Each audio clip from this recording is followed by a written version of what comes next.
people on their own without supports for that. It takes a lot of energy, and I'm not my best parenting self when I'm tired. We need to really be continuing to keep that self-care in mind to be able to get through this. Now, the doctor adds, we can't get through the pandemic alone. We need to take a look after ourselves and be able to help each other. She suggests doing this by setting time aside for family supper or for exercise, for example. City News Time, 9:01, and now your forecast with meteorologist Jill Taylor. For Ottawa, the Valley, and Smiths Falls today, we'll have some sunshine, then increasing cloud. Wet snow late this afternoon after about 4 o'clock. Could collect 2 centimeters, high -2. Tonight, cloudy -4. And tomorrow, sun and cloud, milder up to +5. For today, the high -2. And right now in Ottawa, it's -18 degrees. In Smiths Falls, it's -15. 3 major unions say healthcare workers across the province are struggling to obtain PPE to shield themselves from COVID-19. Now, they're calling on the province to do more to ensure workers' safety. Unifor, the healthcare arm of the Service Employees International Union and Canadian Union of Public Employees, also called for a universal wage of $25 an hour for all personal support workers, regardless of what part of the provincial system they currently work in. City News Time, 9:02. The City of Ottawa will continue to ramp up COVID-19 vaccine rollout this week, targeting residents over the age of 80 in the high-risk neighbourhoods that they have pointed out. The city will be announcing today locations for the next COVID-19 pop-up clinics. The head of the City Vaccine Task Force is Anthony Monte, the General Manager of Emergency and Protective Services. Now, he is scheduled to join the Rob Snow Show later on this morning discussing that rollout. He is scheduled to be on at 11:30 this morning. Britain's royal family has yet to respond to the deeply unflattering depiction of life within the confines of the monarchy told by Prince Harry and wife Meghan in their interview last night that aired with Oprah Winfrey. Over at the palace, they're deciding what, if anything, to do. Nick Bullen, the editor of True Royalty TV, says they can't put their heads in the sand over this one. They cannot ignore what's just happened. I mean, the family has now been accused of racism. Somebody very close to Harry has been named and shamed as a racist. That accusation made without naming the senior royal in question. Just one issue raised in the lengthy interview. Tom Rivers, ABC News, London. And jury selection begins today in the trial of a white former Minneapolis police officer who pressed his knee into George Floyd's neck as that black man said he couldn't breathe. Derek Chauvin is charged with second-degree murder and manslaughter. Before jury selection begins, the judge could rule on a prosecution request to add a charge of third-degree murder. I'm Andrew Boyle for News Anytime. Follow up online at ottawa.citynews.ca.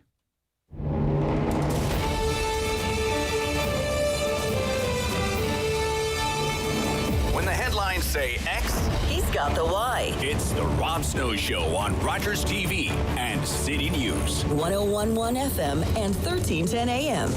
So if it happens to hit 11 degrees on Thursday, plus 11, and I have my fingers crossed that it will, well, that would be a record. A record high for the 11th day of March. Current record for the 11th day of March, 10.5 degrees. No records being broken today, though. The record high for today, the 8th day of March, is plus 12, which was set back in 1987. The record cold for today, minus 24. That was set in 84. And back in 2008, we had 33 centimeters of snow. So it's March in Ottawa. And when it comes to the weather, well, anything can happen. Good morning. This is the Rob Snow Show on Rogers TV and City News. I hope you had a great weekend. Thanks for choosing to spend some of your morning with us. We tried to score an exclusive interview with Meghan and Harry for this morning, but we can't compete with Oprah. Anyone watch last night? I didn't watch that. I was already in dreamland when that came on, but you have to give it to Oprah, right? She knows how to reel them in. We have an interesting program lined up for you this morning. Of course, we're going to talk about the current situation with the pandemic here in Ottawa with COVID-19. 1 year in. Epidemiologist Dr. Doug Manuel. He has been one of our go-to experts over the last year. And yeah, it's been about a year. This is kind of like the anniversary week. Pandemic was declared by the World Health Organization on the 11th of March. So, the anniversary of the global pandemic is this Thursday. I spoke with Dr. Doug Manuel this morning. I can't help but think about all the questions that I was asking him this morning, because they're just questions. A year ago, you never thought you'd be asking questions like this. I never thought I would be asking questions, for example, about viral counts in wastewater a year ago, or mutating viruses, or the reproductive rate of viruses, or color-coded schemes like we used to see post 9/11 with terror warnings, right? Gray zones and orange zones and red zones and government-imposed lockdowns and curfews. And, all of this is now just part of our everyday news coverage, part of putting on this show every day. An incredible year. I was hoping this morning, I was really hoping that the doctor would have had better news. He is somewhat alarmed about a few things. The big one being the so-called variants of concern. It's a pretty long interview coming up at 9:30 this morning. Anthony Diamonte also on our program this morning after the 11:30 news. He is the point person for the city's vaccination program. So he's a busy person these days. General Manager, Emergency and Protective Services for the city of Ottawa. The city, as you know, has been vaccinating elderly residents in high-risk communities. The first mass vaccination clinic for people over the age of 80. Hopefully up and running as soon as next week. But we'll get into kind of the municipal nuts and bolts of trying to put on something like this in a city of 1 million people. Under ideal circumstances, you would like to achieve herd immunity in Ottawa, 75% of the population vaccinated, and, the sooner the better. It's an extraordinary undertaking. A lot of things are beyond the city's control. It is beholden to direction from the provincial government on many things. And then there is, as we've seen, the potential for supply disruptions and issues with the global supply chain of vaccines. And there's not much that the city of 1 million people can do about that. Again, coming up at 11:30 this morning. You're in the middle of every Rob Snow show during our talkback hour. We'll do that again this morning between 10 and 11 o'clock. Take your phone calls, gather your opinions. It's the hottest hour of radio in town. 750-1310 is our call-in line, 750-1310. 613-750-1310. Email therobsnowshow@ottawa.citynews.ca. A lot of things I'd like to run by you. If you want to talk about this royal soap opera, courtesy of Oprah yesterday, it's not really my thing or David's thing for that matter, but we can talk about it. David's wearing a fascinator this morning. You look smashing, my friend. I love the Queen. I love Her Majesty, okay? Prince William seems like a solid guy. I like Harry, too.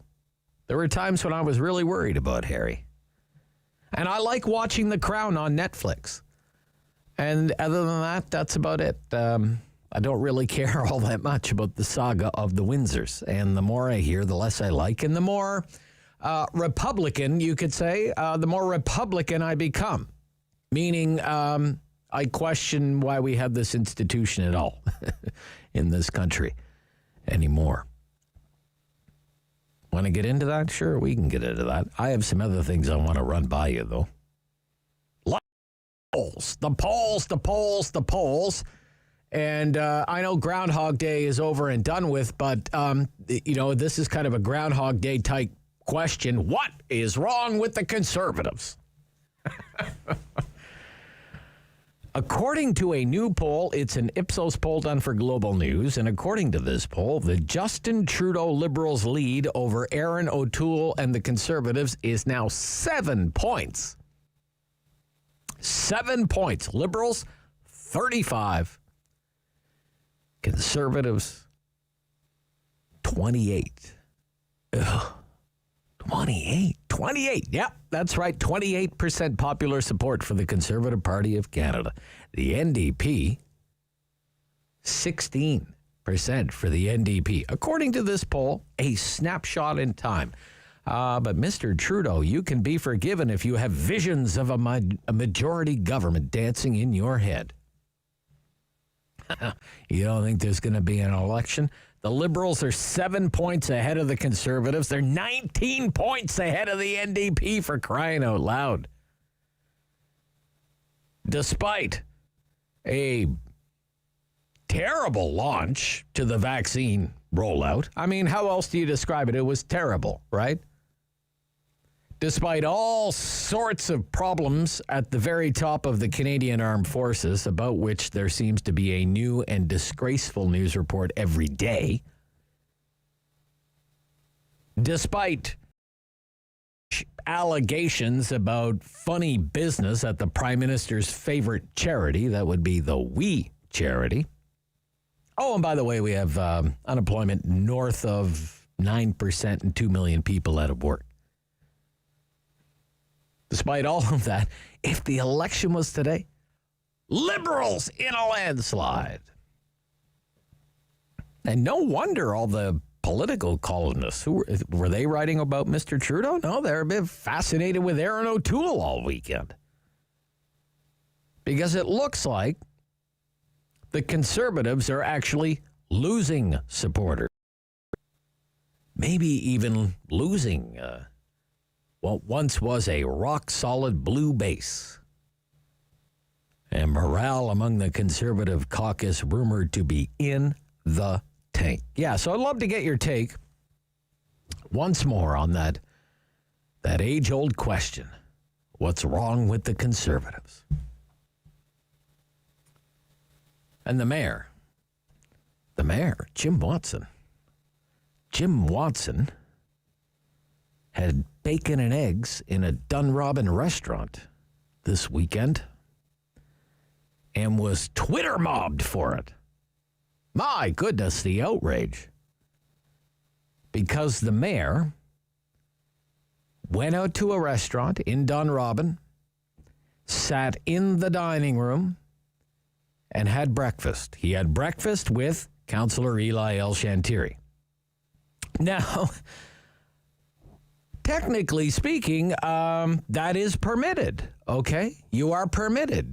Given that the restaurant follows all the rules, you are allowed to eat inside a restaurant right now, inside the dining room. It's allowed under the provincial rules.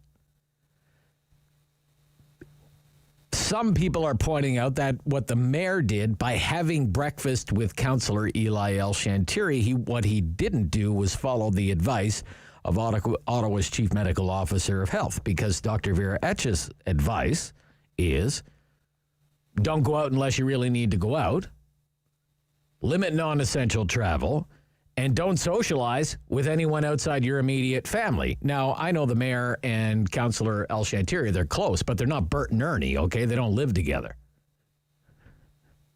So I would like to get into this with you this morning, because usually the mayor gets pretty favorable treatment in social media, but not this weekend. He was Twitter mobbed this weekend, accused of showing poor leadership and setting a bad example by eating bacon and eggs in a Dunrobin restaurant. Is that how you see it? This is the Rob Snow Show on City News.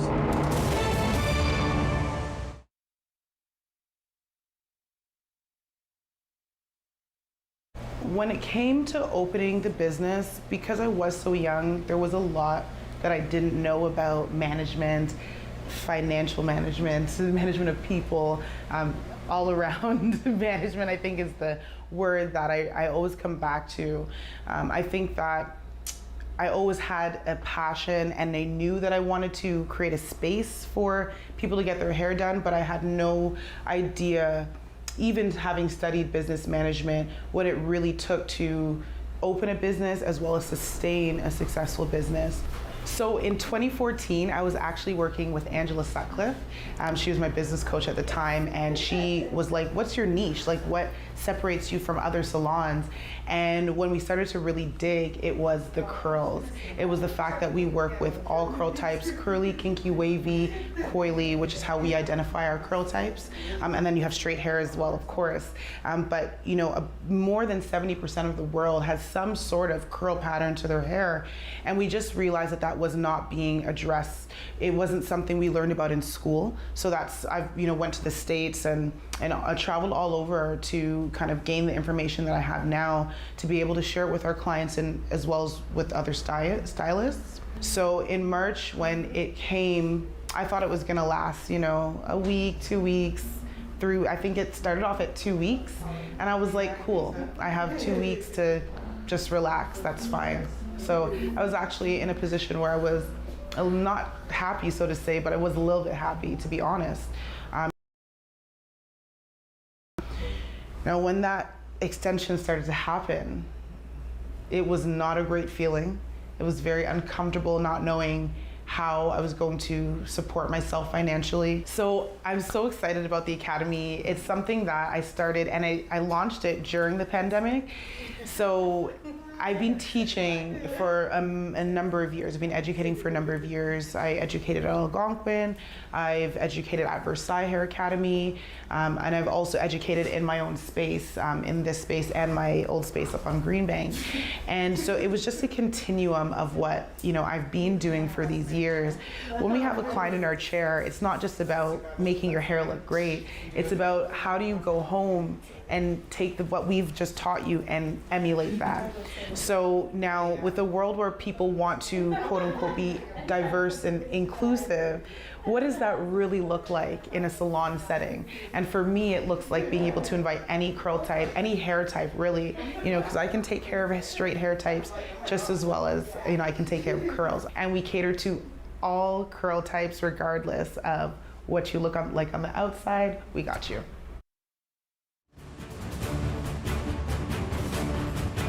Fun The Rob Snow Show returns on Rogers TV and City News 101.1 FM and 1310 AM. Going to look at the automotive industry right now. News last week out of Volvo, all electric by the year 2035, phasing out the internal combustion engine by the year 2030. Pardon me. For General Motors says every model that General Motors sells, all electric by the year 2035.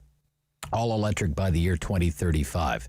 So it's a great pleasure to welcome to the program this morning here on the Rob Snow Show this morning. He's the president and CEO of the Canadian Vehicle Manufacturing Association, Brian Kingston. Good morning, Mr. Kingston. Good morning, Rob. Thanks for having me on. So certainly the industry is moving in this direction, isn't it, sir? It absolutely is. Over the past few months, we've seen a number of significant announcements from not just the Detroit 3, Ford, Stellantis, General Motors, but global automakers are all moving towards electrification. And some of that is actually going to be taking place right here in Canada. We've seen about $6 billion in investment announced in Canada from Ford, GM, Stellantis to build electric vehicles right here. Yeah. So, I wanted you to speak to that, Brian Kingston, just how is Canada poised to benefit from this, say, move away from the internal combustion engine to all electric vehicle production? Yeah, well, we're in good shape so far. We've got Ford announced they'll be building up to 5 different electric vehicle models out of their Oakville facility. So that was a significant investment that came at the end of last year. And now General Motors has said that they're going to be building their new Bright Drop. It's a transportation vehicle, a transit vehicle, which will be out of Ingersoll. And then you've got Stellantis in Windsor that's going to be building an electric vehicle. So, amongst those three investments, we're looking at least 3,700 direct jobs right here in Canada, tens of thousands throughout the supply chain. So this is good. It gives Canada a footing in this transition to electric vehicles, which we're seeing take place throughout the world. Right. For General Motors, and you keep mentioning Stellantis, which is... Right? Exactly. Yeah. The new merged company, yes. Stellantis, still getting used to that. Okay. Yeah, you mentioned, it's one thing to talk about the big manufacturers, but particularly in Ontario, one of the strengths of the automotive sector is the parts suppliers, right? It's Magna, it's Linamar, it's companies like that, and hundreds of other companies that we haven't even heard of. How are they adapting to this transition, Mr. Kingston? You raise a great point, and it will be a transition. We have a huge auto parts supply chain, and of course, some elements will remain relatively similar. An electric vehicle is still going to need seats, so that part of the part supply chain will continue to exist, but there are other elements that will change, right? You don't need an exhaust assembly anymore. So how do you transition to make sure that our part suppliers are still in a good position to be part of the overall auto supply chain? So that's going to take place over the next 10 to 15 years. And it's going to be really important that we put in place the right supports to help these companies make that transition and still benefit from it. Okay. How does Canada... there may be no more industry that's more in with the United States than the automotive industry.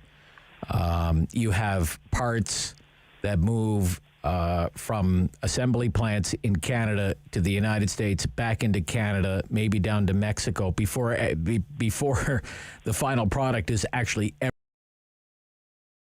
It's an incredibly integrated industry. So what needs to happen during this transition phase to make sure Canada is aligned with its big trading partners in automotive?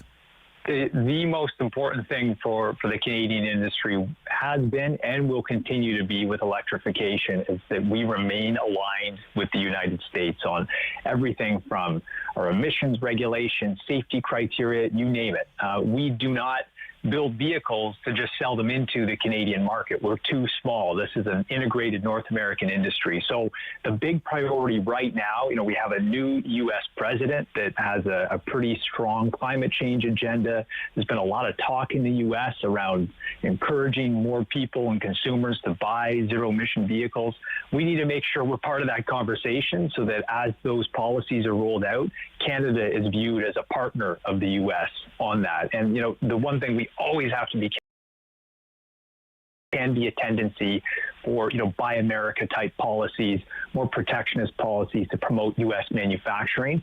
We got to be in there every single day reminding them that the Canadian industry is part of the U.S. industry. We're completely integrated and we'll succeed together. Okay.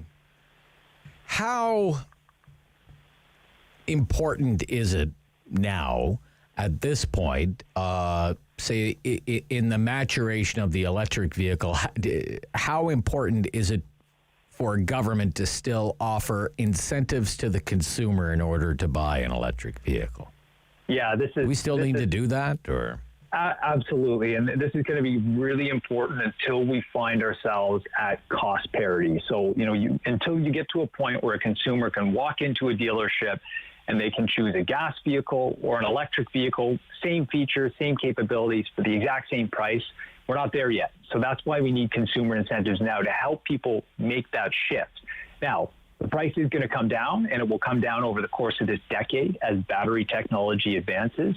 But it's going to take time, and we don't really know the path of the technology advancements. You may have, something that occurs in the next year that really is a game changer for the industry, reduces the cost, or it could take longer. We just don't know. So consumer incentives are key, and there's been a lot of survey data recently. When you ask people, are you interested in an electric vehicle, you generally get a positive response. A lot of Canadians are interested in it. When you ask them, would they pay more? That's where they start to get a little bit wary, understandably so, right? I mean, people aren't necessarily willing to sign up for a significantly more expensive vehicle if they're not sure about what it can do for them. So we have to make sure that there are incentives in place as well as charging infrastructure to help people see the benefits of an EV and make that shift. Yeah. Yeah, charging infrastructure, not only on the home front, but also all along the road network, right, Mr. Kingston? Exactly. I mean, here's a couple of stats for you. Canada has, we're a massive country, no surprise. We've got 1.1 million kilometers of public roads. Currently, we've got around 12,000 gas stations to serve Canadians. Yeah. There are about 975 fast-charging electric charger stations. So, we've got a long way to go. Well, you can charge your EV at home mostly. Like most Canadians, maybe you take a trip to visit your family and it happens to be in southwestern Ontario. That could be a 1,200 kilometer round trip. You want to be reassured that as you're driving, going to be stopping for hours to charge or having difficulties finding a place to charge. We have to make that seamless for a consumer, and that's what will encourage people to buy an EV. Yeah. I mean, when it comes to, say, for example, me driving from Ottawa to Toronto, for example, I mean, how do you see this happening? Do you think those charging stations would be, would they be operated by private industry? Would they be operated by the local municipality, the provincial government? How do you see that rolling out? It's going to be a mix. I think it'll mostly be private. I mean, you see right now, Tesla has their own charging infrastructure network. Yeah. You have gas stations that are looking at ways to install fast chargers at their existing facilities, and you do have municipalities that are putting these in place. So I think it's going to be a mix.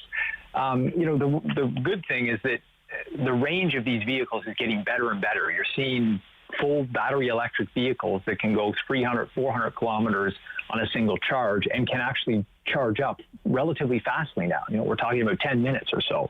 So, it should get to a point where it's actually not that much different from going to fill up your gas tank over the next few years. When do you think the entire fleet of vehicles would be switched over from internal combustion engines to fully electric vehicles? Has anyone actually given that some thought? I mean, it's one thing to say we're only going to sell electric vehicles in 2030 or 2035. If I went out and bought a brand new F-150 today, I might own it for 10 years. I would own it until the year 2032 or 2033, right? Just I wonder how long it's going to take to turn over the entire fleet of vehicles in Canada. Millions of vehicles. Right? Millions of vehicles. So on average, it takes about 20 years to turn over the entire fleet.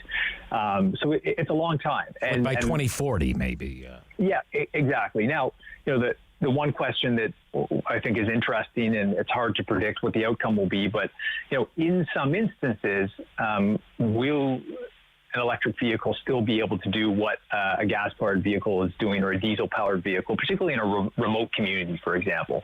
So there may be instances going forward where you're still going to have fuel as part of the mix in Canada, and we have unique climate challenges. But yeah, no matter what, it is a long transition to turn over the fleet. So even if you get to a point where you're selling, by the mid-2030s, 90 to 100% of vehicles are EVs, you'll still have a segment of gas-powered and diesel-powered vehicles that are on the road. Okay. Great to hear from you this morning. Thank you. Thanks a lot. Appreciate it. Brian Kingston, President and CEO, Canadian Vehicle Manufacturers Association. Dr. Doug Manuel from the University of Ottawa School of Epidemiology and Public Health on COVID-19 in Ottawa this week, right after the news.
news in Ottawa and the Valley.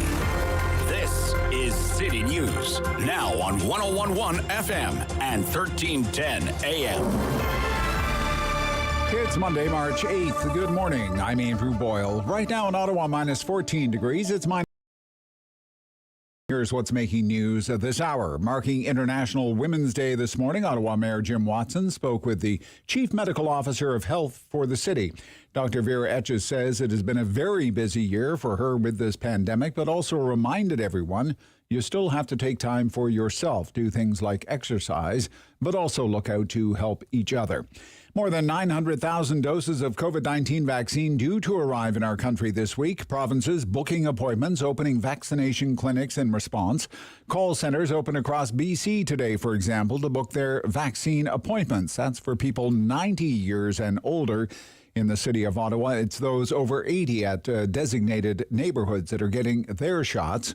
Nearly 1.7 million Canadians have now received at least one dose of COVID vaccine. Prince Harry and Meghan's interview with Oprah Winfrey will be shown in Britain in just a few hours from now. Audience figures expected to be huge. The interview aired last night in North America included allegations the couple encountered racist attitudes and a lack of support that drove the Duchess to thoughts of suicide. City News Time, 9:32. I'm Andrew Boyle. For news anytime, follow up online at ottawa.citynews.ca. He's a pillar of community opinion. The Rob Snow Show returns On Rogers TV and City News. 101.1 FM and 1310 AM. And it's a brand new week. It's a Monday. For many people, it's the anniversary week of the COVID-19 pandemic. Let's take a look at the current COVID-19 situation here locally as we welcome back Dr. Doug Manuel, Distinguished Professor, University of Ottawa School of Epidemiology and Public Health. Good morning once again. Good morning. Well, my producer, David, just showed me a chart of the wastewater levels that are being tracked by researchers at CHEO, and kind of discouraging to look at this chart because it would seem to indicate that the COVID-19 levels in the wastewater have surged, and they're back to where they were in October of last year when we went back into a form of lockdown. Dr. Manuel, how worrisome is this trend? It's worrisome. We're still getting comfortable with the wastewater statistics. So, we've been looking at what happened in September, and then, it preceded that surge in December as well. So each time we're putting more weight on it when we see these surges, because it has been showing to be pretty reliable at this point in Ottawa. That said, there's a lot of discussions. I actually presented the Ottawa wastewater surveillance to about 100 epidemiologists on Friday, and we spent about 20 to 30 minutes looking through it, and there's a lot of comments. For instance, one of the concerns that we have is with the variants. The variants may be shedding more than the previous ones in the wastewater. So we know that the variants are now settling into Ottawa, and it's just a sort of indication of that. So, that's a long story, but short story, we're putting quite a bit of weight on what we're seeing from that wastewater sample in the sense that we've got some headwinds coming.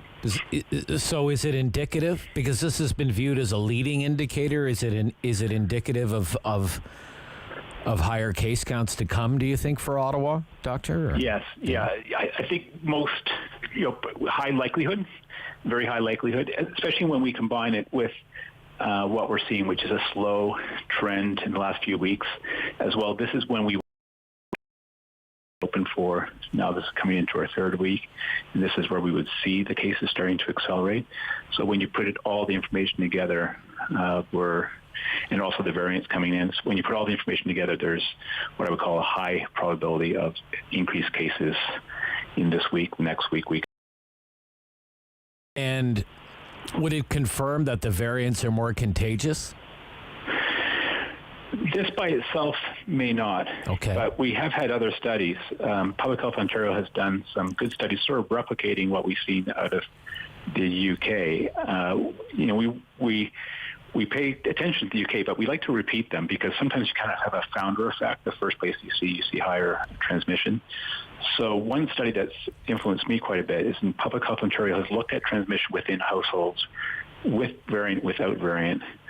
And so see how many people within a household get infected. We know quite a few people get infected, but now it's 40% higher probability of being infected in Ontario with those now about 1,000 variant cases that we've seen. So that 40% is basically exactly the same as we've seen in the UK. So in both in Ontario and around the world, we're seeing confirmatory studies that we've got a pretty big bump in transmission from the variants. Okay. Dr. Etches said last week it looks like a third wave is coming to Ottawa. You think so? Yes. Yes? Yes? Why do you think that? Well, for those reasons that we said. I think, all these waves are, I think, we decide, or we, they're a product of ourselves. In some ways, I kind of think what's happening now a year later is almost our second wave, in the sense that our first wave had last March with this variant that came out of China, and now really it's almost like, for me, almost like a whole new pandemic, a whole new epidemic with the new variants coming in. But could we control it? Yes, but I think given our current sort of strategy and level of control, we're probably going to see, high likelihood of seeing increased cases, and we'll adjust. Folks in Ottawa are pretty good. It's just, I think for all of us, we like to kind of do it sooner than later, because the later you are, the higher the surge, the longer it will take to get it back down. We're in a much better position than we were a year ago, just in our knowledge. From what I have read, what I've seen, disease, people are getting vaccinated right now, especially the most vulnerable populations, long-term care residents, frail, elderly. Would you agree with that, Doctor? I would agree that we made incredible progress, and I think we're all kind of, even I remember my mask when I go at the door now. My kids never remind me. Yesterday we had no deaths in long-term care, first time since September in Ontario, and that's a result of both excellent effort in long-term care homes, but more importantly the vaccine. So we're definitely making great progress, and we just got these notable headwinds with the variants. But we've had a good period since we sort of opened up. I was nervous going kind of from lockdown to orange. No one else I know in the world has done that. You kind of do a more staged approach, find out where your happy place is. But we've been doing pretty well, and Ottawa continues to outperform in many regards. The latest R number, that reproductive number, I noticed this morning, is 1.04. What does that mean? Is that a good number? Is it a bad number? Is it kind of in the middle? What do you think, Doctor? We've been almost exactly at 1.0. I think it's the longest period since last March. It's really tricky to just sit at 1.0. COVID doesn't like to sit at 1.0, which means that we're at the steady state. We've been slowly increasing, but we've been hovering around this 50 cases a day for quite a while now. So it's good. I mean, it's good that it's not higher than 1, and it's kind of a reflection that we're doing a pretty good job controlling it.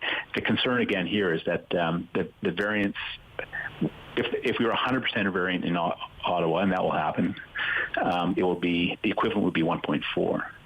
So it's going to go up by about 0.3, 0.4. So go from 1 to 1.3 or 1.4. That wouldn't be good. That wouldn't. No, that wouldn't be good. No, if we didn't do anything. So it means that we've got to kind of, this is why there's going to be a lot of this sort of upward pressure in transmission, and we're going to need to somehow, increase our prevention and control so that we get, the equivalent of 1.0. Now we're going to need to go down to 0.8, 0.7. And then the question is, I think our big hope for this is the vaccine.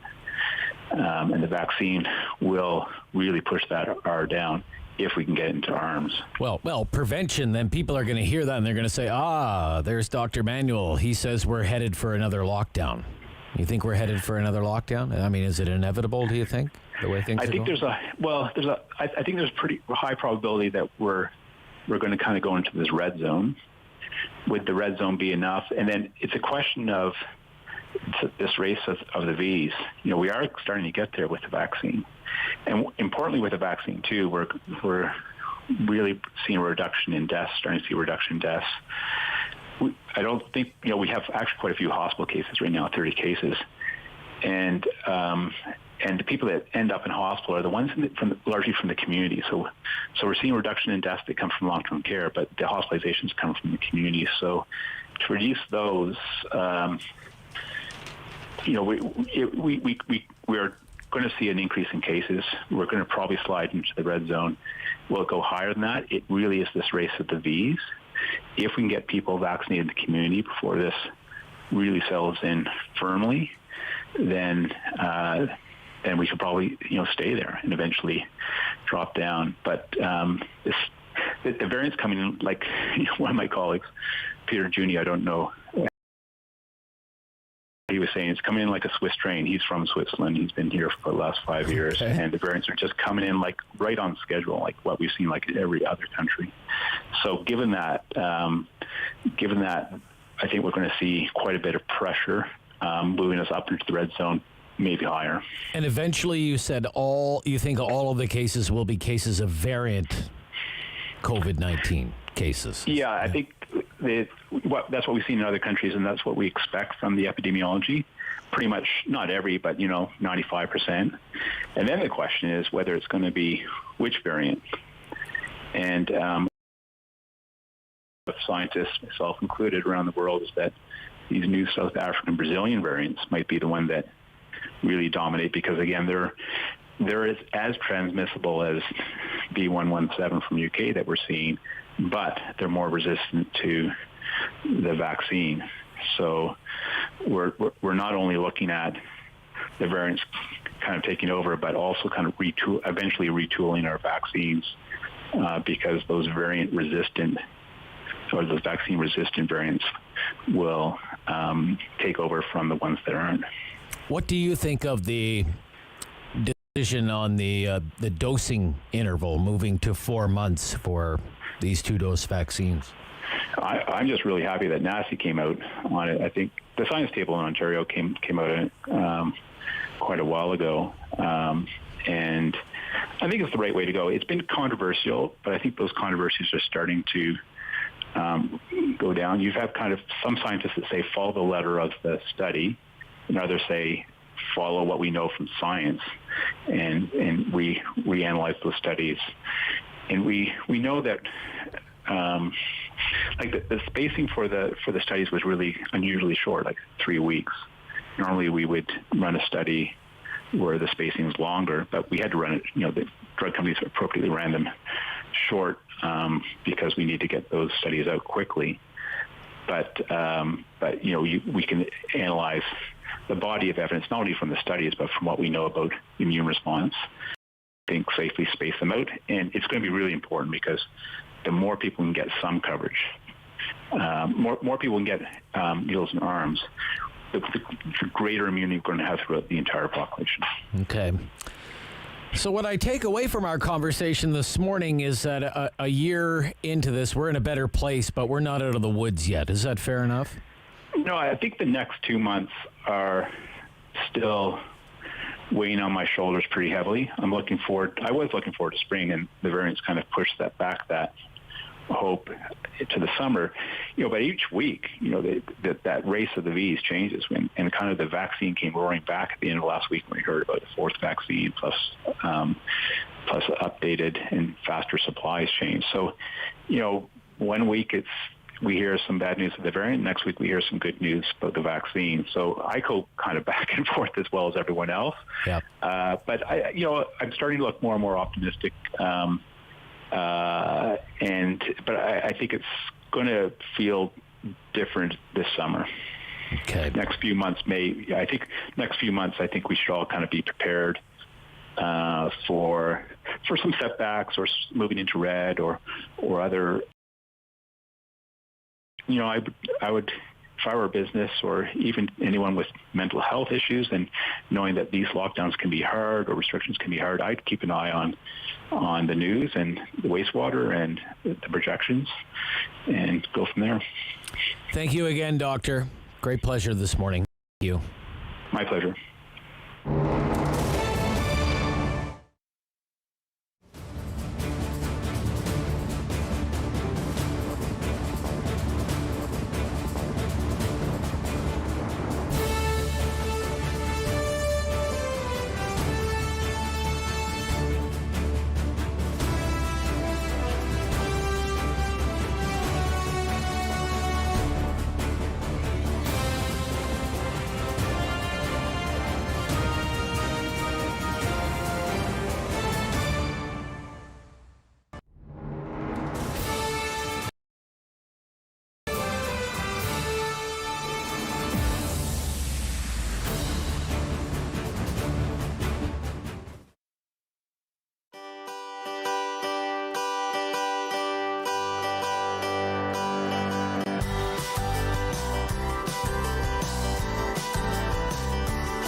Ottawa icon.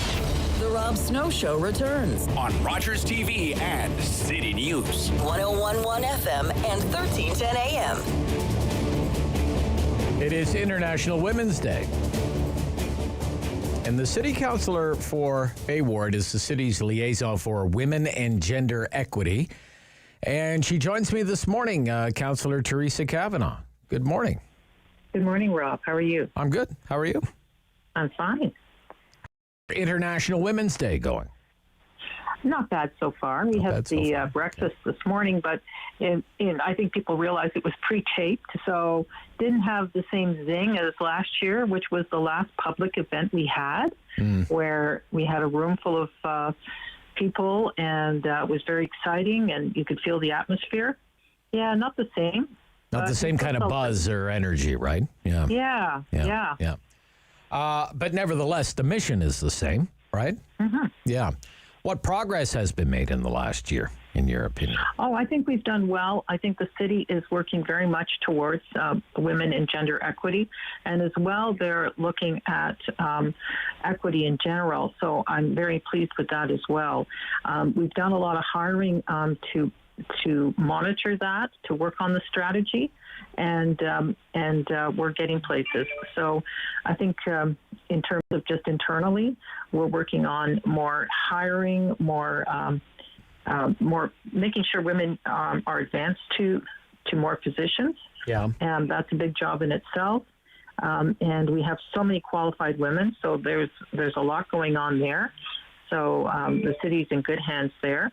As well, we have to work on our services and what we do as a city. So much is being worked on. For example, gender equity is being looked at in terms of the official plan, how women respond to things, how their needs how they are in the city, and we work closely with our partners on that, and so there's a lot going on. Okay. I'm curious, Councillor Kavanagh, to have your impressions. When you were first elected as the city councillor for Bay Ward and working, say, at Ottawa City Hall, with the staff and the senior members of the staff and with your colleagues around the council table, for example, did you feel that you were in a male-dominated environment there at City Hall? Did you feel as though, wow, this is a place that really needs to make some progress? I can't say that I felt that way. Okay. Don't forget, I worked on Parliament Hill for almost 30 years. Yeah. Not my first rodeo. No, I understand that. So I've worked in that culture before of it's always dominantly men who get elected, and it does make a difference when more women are elected. That's for sure. But it's a lot of subtleties, and I think we know what we're talking about when we realize that it does make a difference when women are part of the decision making, and it's a factor that has to be worked on constantly. It's not like it was 30 years ago. It's much better, but it's not there yet. And I think that's the part we have to get, that there's still a lot of things to do. Okay. When we hear things like we need to look at this policy, XYZ, whatever that policy happens to be, planning, transit, whatever the case might be, housing, whatever the case might be, we have to look at it through a gender lens. What does that mean? Oh, it means... What do you think that means? It means looking at it through the eyes of of women primarily, but also just in general other genders.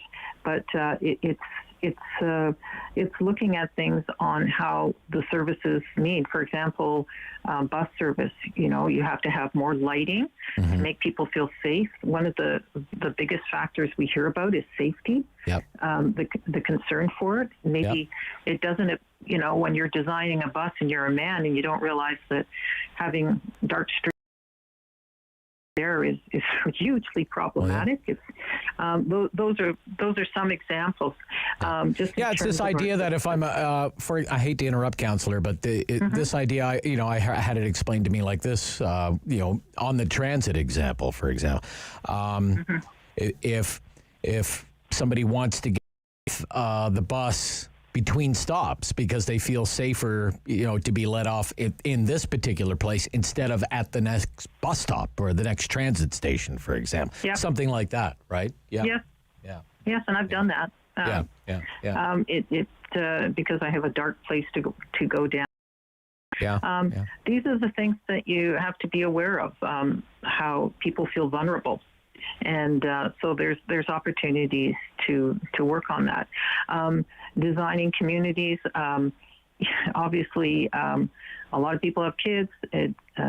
Women tend to be more responsible for the kids, making sure that routes to school are better, making sure childcare is available in communities.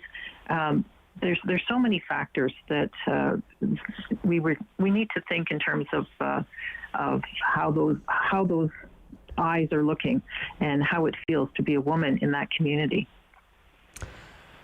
How do you think the pandemic has affected women and the city's plan for gender equity over the last year? Oh, I think it's made it's been detrimental to women. There's no doubt about it. Okay. We know that. Yeah. We know that in terms of, for example, essential workers, primarily women, overwhelmingly. And in terms of job losses, we have stats that 500,000 Canadian women became unemployed since COVID. Only 358,000 men, well, that's terrible, lost their jobs. It's disproportionately women because of the job sectors that they're in, like hospitality and retail, et cetera. So we all know that working women have been the ones that are lucky enough to work from home because they have that kind of job, an office job, are looking after kids as well. Yep. And a lot of them are dropping out of the workforce. They're feeling forced to. It's usually the women. So that is a frightening statistic because that has consequences down the line. What are some of the priorities for this year, for 2021, for trying to achieve a better gender equity in the city of Ottawa? Well, on representation of women and in terms of top roles, for example, management roles and positions of power. That's great. And we're going to continue on working on things like the official plan, which is our big move right now in terms of everything we do. We're going to continue on making sure that we're looking at it with that lens, and also the equity lens. So it's not just women, but we have an equity lens as well. So that's important. Right. And just having the conversation and talking about it makes a huge difference. You realize that we didn't think about the group of women that live in this community or that community. We're starting to really make an effort, and I think it's very positive. So that's what we're doing. And of course, we don't know when the pandemic is going to be over, but we're quite aware that the pandemic continues to have a huge effect on women, and that must be looked at. It's an awful thing to talk about, but violence against women is increasing as well. Okay. All great points that you raised, Councillor. It's always great to have you on my program. I appreciate your time this morning. You're welcome. Anytime. Yep. Councillor Theresa Kavanagh represents Bay Ward and is the City Liaison for Women and Gender Equity. This is the Rob Snow Show on City News.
one for local news in Ottawa and the Valley. This is City News, now on 101.1 FM and 1310 AM. It's Monday, March 8th. Good morning. I'm Andrew Boyle. Right now in Ottawa, minus 14 degrees. It's minus 11 in Smiths Falls. And here's what's making news in Ottawa and the Valley. An epidemiologist is expecting Ottawa to move into the red zone of COVID-19 restrictions, all while staying optimistic, though, about the future. Here's City News reporter Chris Curries. It's a continued race between the vaccines and the variants, which have come out right on schedule and make this feel like a whole new pandemic, according to epidemiologist Dr. Doug Manuel. Next few months, I think we should all kind of be prepared for some setbacks or moving into red or other restrictions. He tells City News Ottawa has done a remarkable job in fighting the virus, and he notes the jump from lockdown to orange restrict was unheard of. Most municipalities doing phased lifting of restrictions, but says the rise in variants will be too tough a hill to climb, and case numbers expected to rise in the next few weeks. Chris Curries, City News. City News Time, 10:02. Today is International Women's Day, and to mark the occasion, Ottawa's top doctor was honoured as the special guest during the Mayor's Breakfast. Due to the pandemic, it was held virtually this year, but it gave an opportunity to discuss the toll this past year has taken. Here's City News reporter Alex Gouge. During a one-on-one with Mayor Jim Watson, Medical Officer of Health, Dr. Vera Etches says we cannot get through the pandemic alone, but we need to be able to take care of ourselves in order to help others. I think this has been something that's not easy to keep in mind, but again, for dinner with your family or blocking time for that physical activity, it actually will enable us to keep getting through, and there will be an end in sight. The doctor, who is a mother of two, says the pandemic is also taking a toll on parents. She feels she isn't her best parenting self when tired and encourages people to continue having self-care in mind. Dr. Etches adds she is grateful of Ottawans doing their part to limit the spread of the virus and knows we'll get through. Alex Gouge, City News. City News Time, 10:03. And now your forecast with meteorologist Jill Taylor. For Ottawa, the Valley, and Smiths Falls today, we'll have some sunshine, then increasing cloud. Wet snow late this afternoon after about 4 o'clock. Could collect a 2 centimeters, high -2. Tonight, cloudy -4. And tomorrow, sun and cloud, milder up to +5. For today, the high -2. And right now in Ottawa, minus 14 degrees. It's minus 11 degrees in Smiths Falls. And just getting the daily numbers from the province on new COVID cases. Quite a jump today. 1,631 cases in Ontario being reported today. 57 of those cases are in Ottawa. There are minus 1 case reported in Leeds, Grenville, Lanark due to an adjustment there. 15 new cases in the Eastern Ontario Health Unit. There are 6 new cases. Prince Harry and his wife Meghan's interview with Oprah Winfrey included talk of racist attitude toward their son, Meghan's thoughts of suicide, news that Prince Charles isn't taking his son's calls, and a baby gender reveal.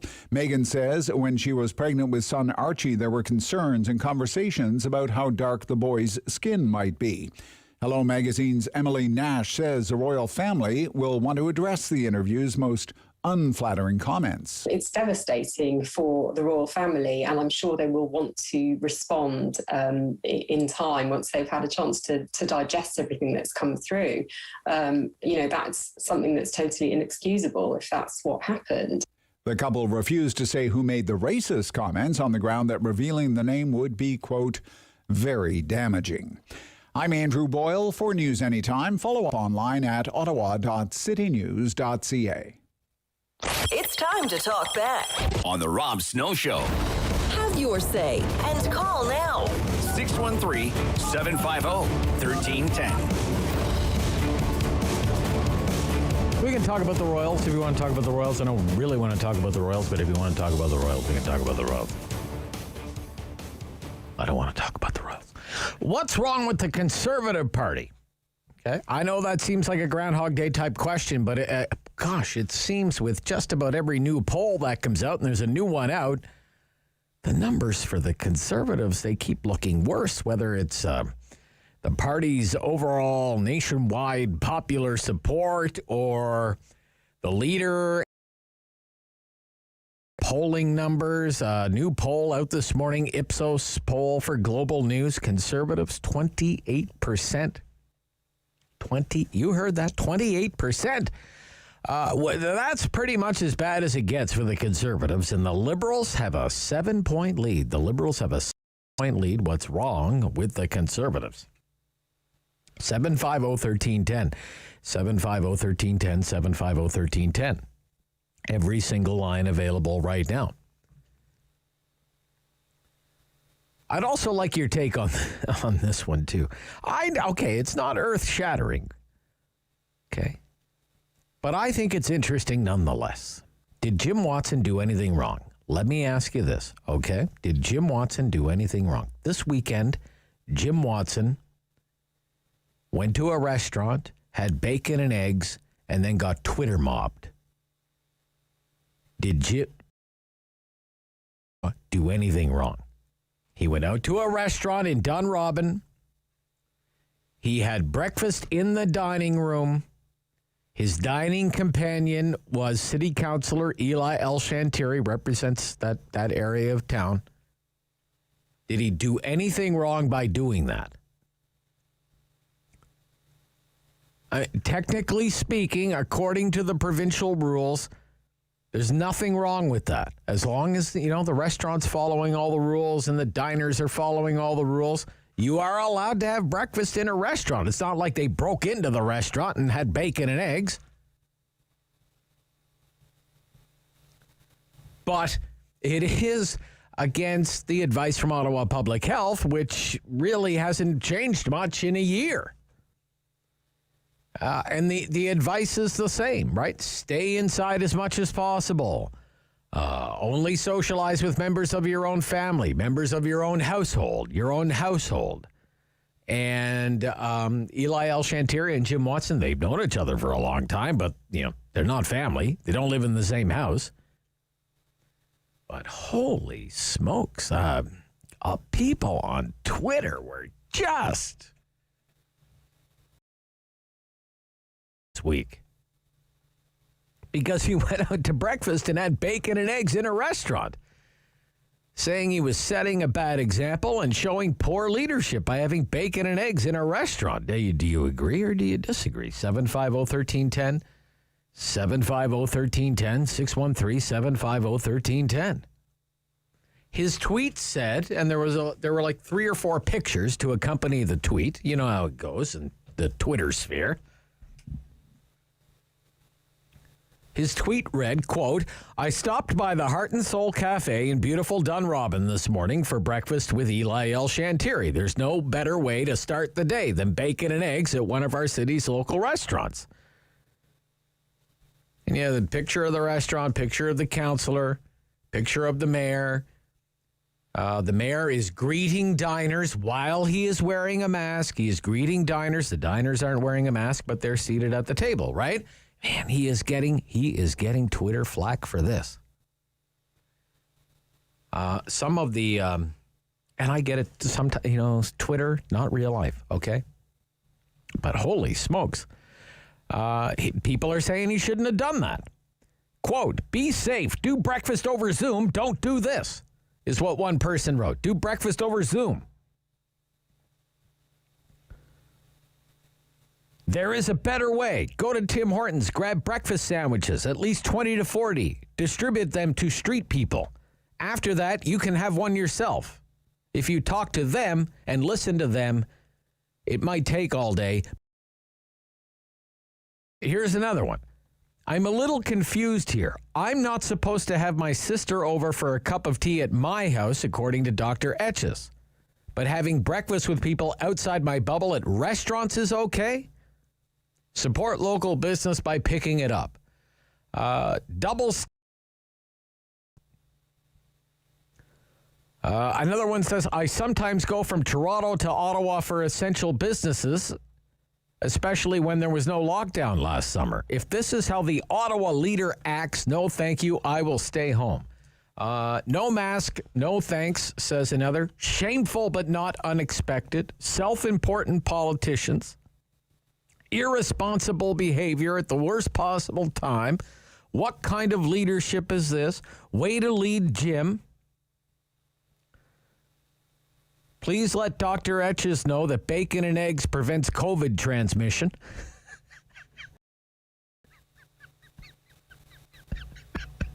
If only, right? If only.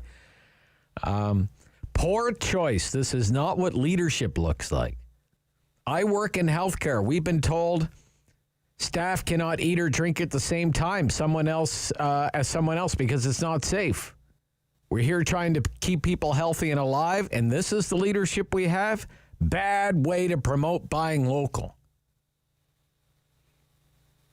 We are on the verge of going back to red. Clearly, we need new role models in the city of Ottawa. Disappointed in both of you. Poor example. Do a better job. A terrible idea. Do as I say, not as I do. Undermining public health. This is appalling. You dolts. I hope you enjoyed your bacon. I can't wait to vote you out of office. Irresponsible and shame. I love me a good shaming. So, I mean, that's a pile-on. That's a social media pile-on. The mayor went to a restaurant and had breakfast in the dining room with a city councillor. Was that the wrong thing to do? Poor decision-making. Did he set a bad example? Marie in Orleans. Marie. Hey, Rob. How are you? I'm good, Marie. How are you? I'm good. I don't know if you recall, but I called into your show a few months ago, and I said, I knew this was going to happen as soon as Watson comes out that he was blindsided by Ford. Obviously, our numbers were going to go up. And you recall, you actually were like, well, you had a crystal ball. Remember we had this conversation about the crystal ball? So I'm just calling in to call it again. Okay. That when he does this kind of stuff, right, it gives the other half of the population who's tired, exhausted, on the fence, as soon as they hear or see something like that, that gave them a green light to go to their friends, go to their sisters, go somewhere. Mind you, half of us are still going to follow the rules, right, but that was a green light. That's my crystal ball telling you, watch out for what's going to happen in the next couple of weeks. Okay, but restaurant dining is not banned or anything. It's, the restaurant's allowed to open. The mayor's allowed to go there and be a customer at the restaurant. What did he do that was wrong?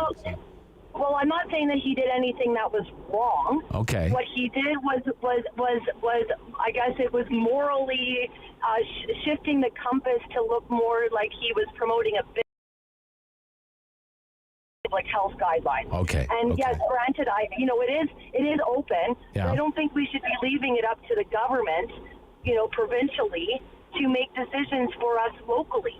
I mean, in the sense that even though it's open, we're almost there, people. I just feel like you could have just given it a few I don't know if we're almost there. We're getting further away from wherever there is supposed to be. We had 1,600 cases is the latest number. I know. That is demoralizing. It's right? Too. And the problem is that we're not getting enough publicity on what's happening in some of the schools, like North Bay, Toronto, Peel. There's a lot of schools closing down because these VOCs, particularly the South African variant now, I guess, not even that B117, I guess the B1251 or the P1, or there's so many letters now. Yeah. I know, they're like Wi-Fi passwords, these letters. I know what you mean. I know that's what that's what Dr. Doug Manuel is worried about, the variants. Yeah, and okay, we're not Marie. getting enough. Yeah. Thank you. On the mayor. Let's take one more. 750. The mayor went to a restaurant, then he was Twitter mobbed. Okay, saying he's setting a bad example by going and having bacon and eggs at a restaurant. All over him on Twitter. What do you think about this? Vince, good morning, Vince. Good morning, Rob. Morning, Vince. Well, the mayor didn't do anything wrong, right. but he was not very prudent. Okay. How so? Well, you're trying to send out a message, even though the lockout was ended. Yeah. The health officials are still telling us that they're a little bit uneasy about this, opening up again. Sure. Yeah. So if the health officials are telling us they're uneasy about this, they're telling us, well, if you can avoid going to these places, you should. So the mayor, in this regard, he did not heed that kind of message. No, he did not do anything wrong. No. Right. You are only supposed to socialize with people in your own bubble, right? Exactly. So, yeah. And the other thing is, regarding the poll, can I speak about that? The latest poll? Yes. Yeah, the conservative liberal thing. Yeah. Well, I know a lot of callers in this program are predominantly conservatives. A few of them are known to be that way. I get the impression that they were in the majority every time I hear the program, right?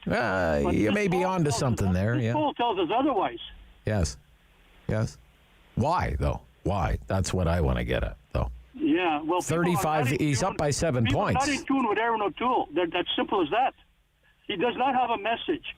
He does not have an alternative. He not mentioned any alternatives. Right. So why would they vote for him? Yeah. Where's his vision, right? What are his ideas? Where does he stand, right? First of all, you're telling us you're true blue, and then you run the other way as soon as you win the leadership, right? Yeah, that's a big problem. Yeah. Okay, Vince, thank you. Yeah, good to hear from you. Good to hear from you. That's a common problem with the conservatives that I hear. What do you stand for? 10:17. We'll be right back. That's 1/4 down here. The Talkback Hour on the Rob Snow Show here on City News.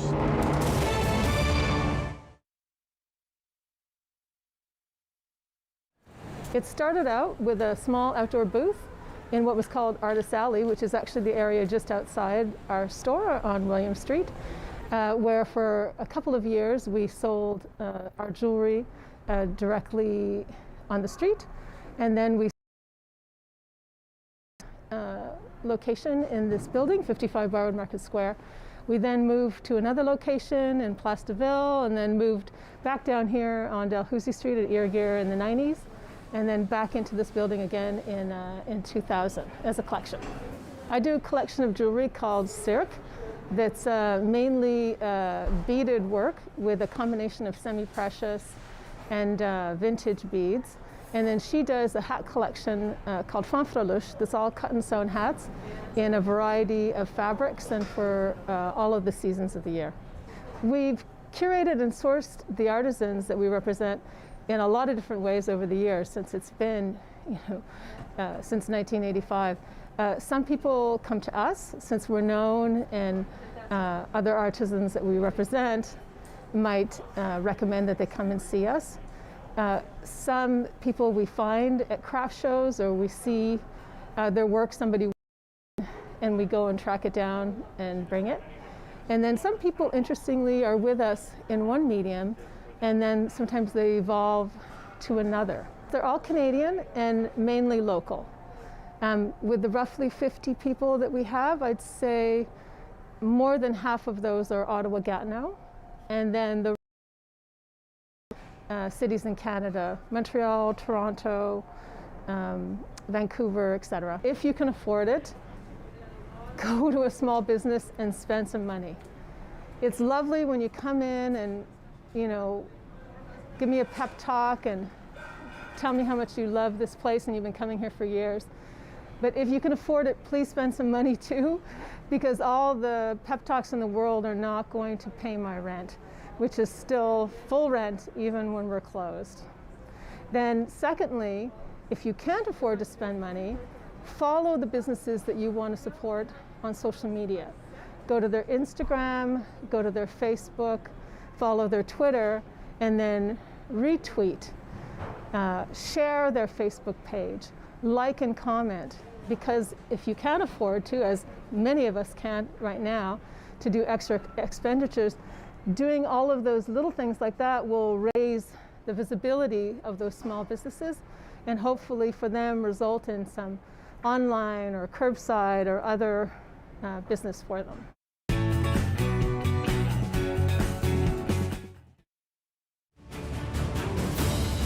Snow Show. The phone lines are open at 613-750-1310. Now, the Rob Snow Show continues. Ottawa Mayor Jim Watson went to a restaurant, had breakfast in the dining room of a restaurant in Dunrobin. His companion there was the city councillor Eli L. Shantiri. March ward. Was that the wrong thing to do? Was that poor decision-making? Did the mayor set a bad example? I'd be curious to know what you think about that because he was getting mobbed on Twitter about that. New poll out this morning, and it's not a good one if you're a supporter of the Conservative Party of Canada.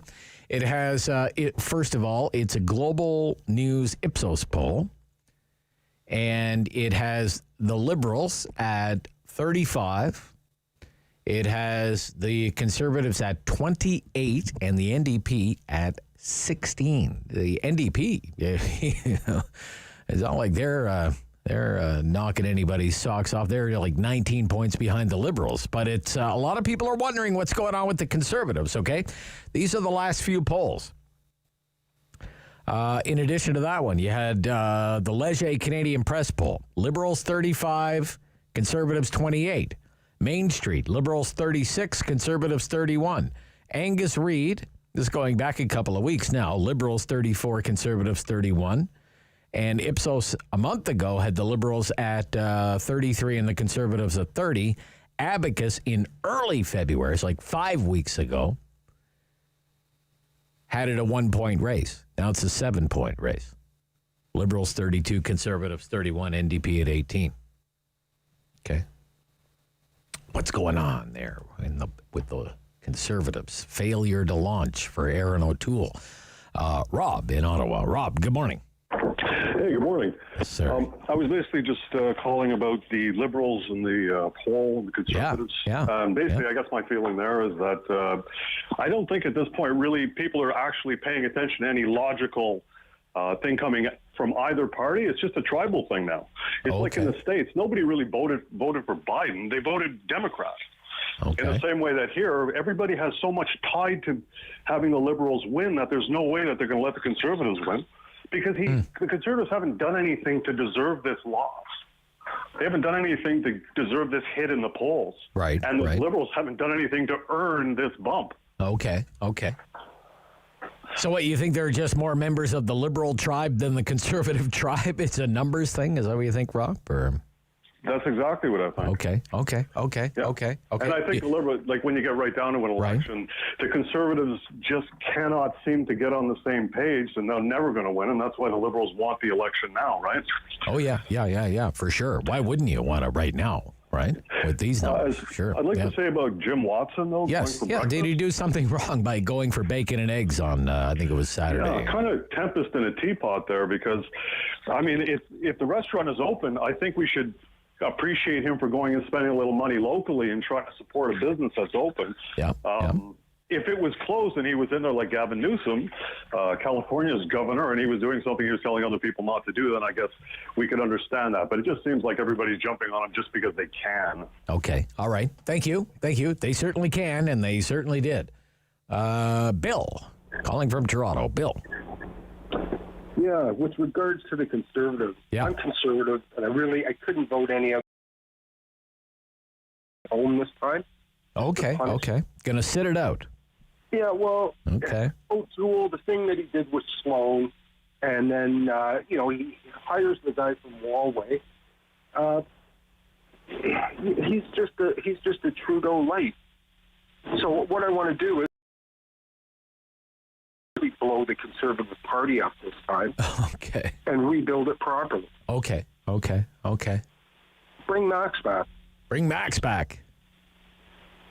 Mad Max? Mad Max, absolutely. Mad Max, and Kelly Leach. It's a real Kelly Leach. Okay. Oh, I see. Okay. All right, Bill. Thank you.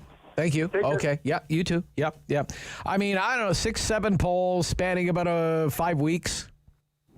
And I mean, the Liberals, despite everything that's been going on with the Liberals, I mean, they never surrendered the lead. Their lead only seems to be widening. And it is all the Conservatives can do to hang on to 30% of the electorate. And the NDP, it's all they can do to get 1 in 5 voters to support them. And that's despite their party's leader, the NDP leader, Jagmeet Singh, is by far and away the most popular of all the federal leaders. So what's happening, right? Why are the Liberals still best positioned to win the next election, maybe even a majority government? Why is it that whatever support the Liberals have lost, say over the last month, 6 weeks, it seems that most of that has gone to the NDP and not Conservatives, who are kind of left spinning their wheels under this new leader? At 750-1310. I mean, I have some thoughts, but I would rather hear your thoughts. And Jim Watson went to a restaurant. It sounds like the beginning of a bad joke, but Jim Watson and Eli El Shantiri walk into a restaurant.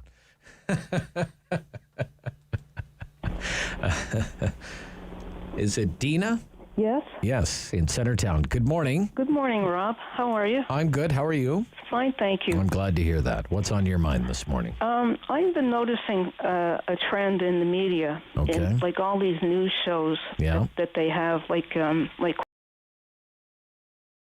CBC or Global. Yeah. Every time there's an issue, they always talk to Jagmeet Singh. Okay. He's always the one they interview. Right. It's like the Conservatives are just losing their visibility.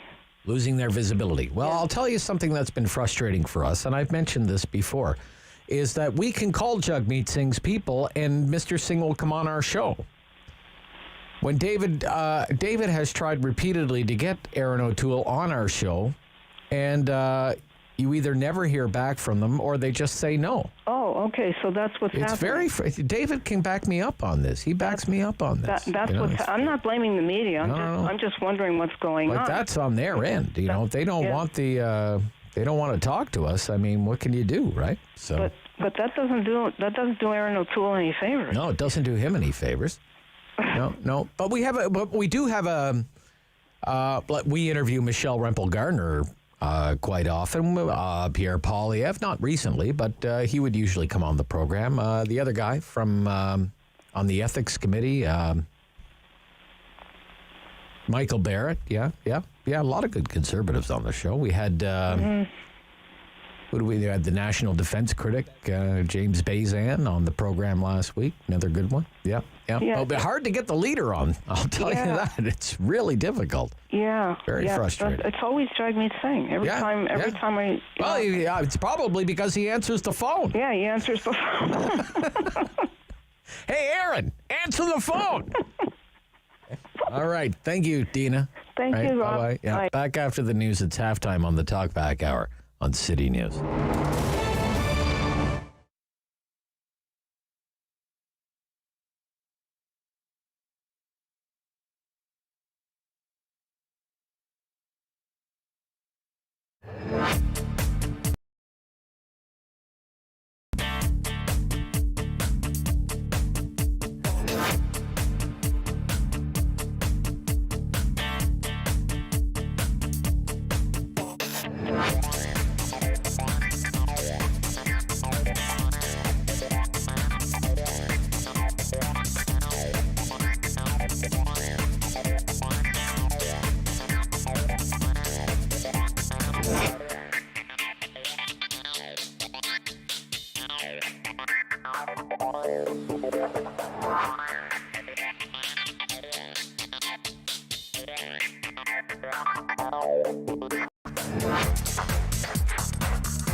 One for local news in Ottawa and the Valley.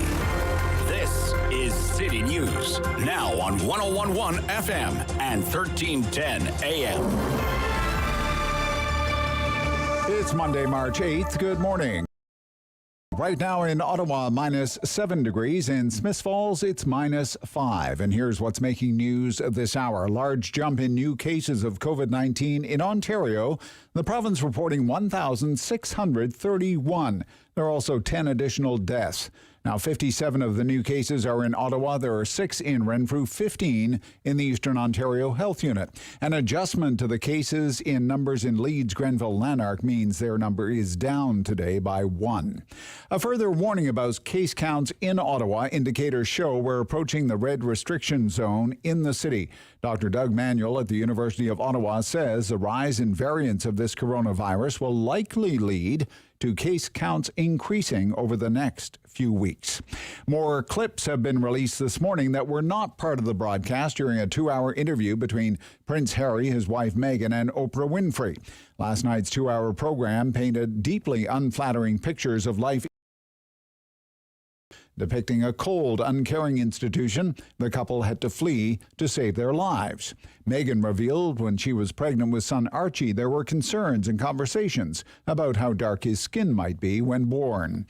The new clip has Harry reiterating racism was a large part of the reason the couple left Britain. He also blamed what he called the toxic British tabloid press. City News Time, 10:32. I'm Andrew Boyle. For news anytime, follow up online at ottawa.citynews.ca. It's time to talk back on the Rob Snow Show. Have your say and call now. 613-750-1310. Oh, we just have some new information from the City of Ottawa about vaccine bookings. More available this week, starting Wednesday.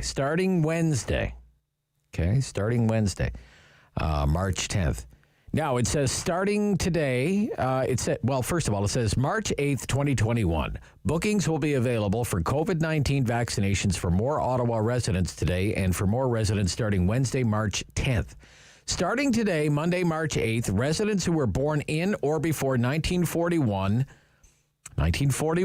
so 80 years old, or who are adult recipients of chronic home care and who live in the following communities are eligible to book an appointment to receive their vaccine through a pop-up clinic. Appointments will be taking place starting Friday, March 12th.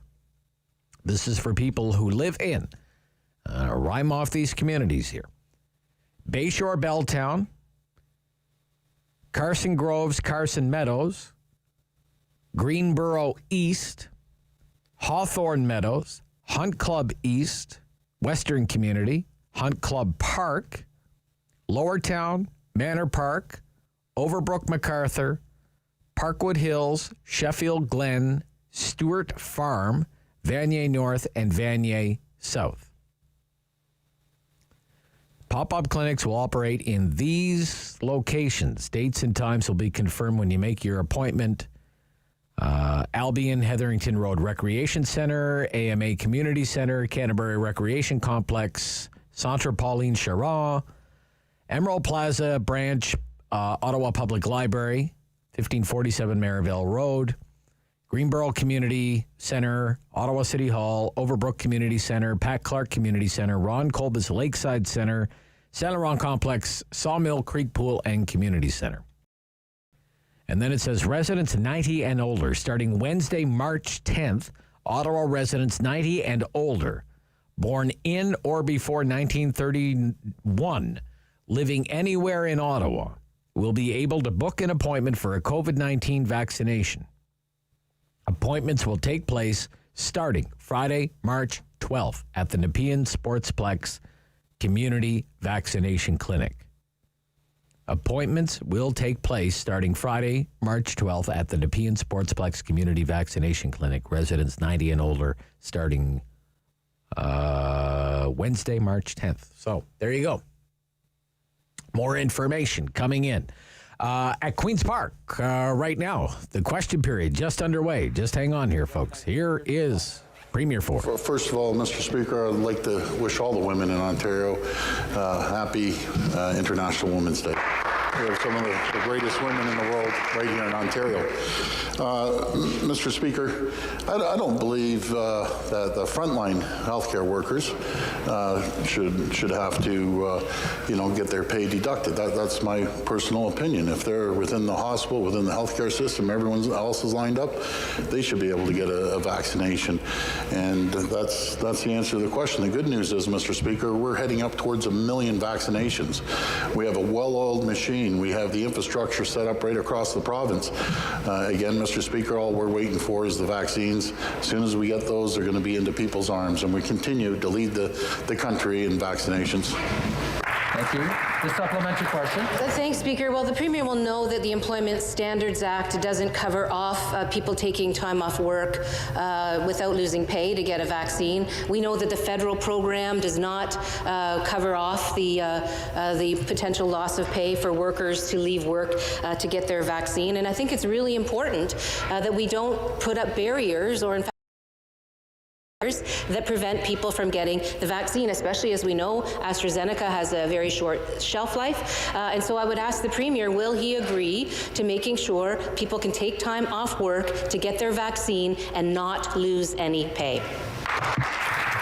Minister of Labour, Training and Skills Development. Well, Mr. Speaker, as the member opposite knows, we continue to advocate with the federal government improvements to the sick pay program that they have. But I am pleased to announce today in the House that 245,000 workers in Ontario have now applied or are receiving sick pay benefits across Ontario, and we continue to advocate to improve the program. Just a little taste of the Queen's Park question period on Monday morning from the Ontario Legislature. We're talking about primarily two issues today.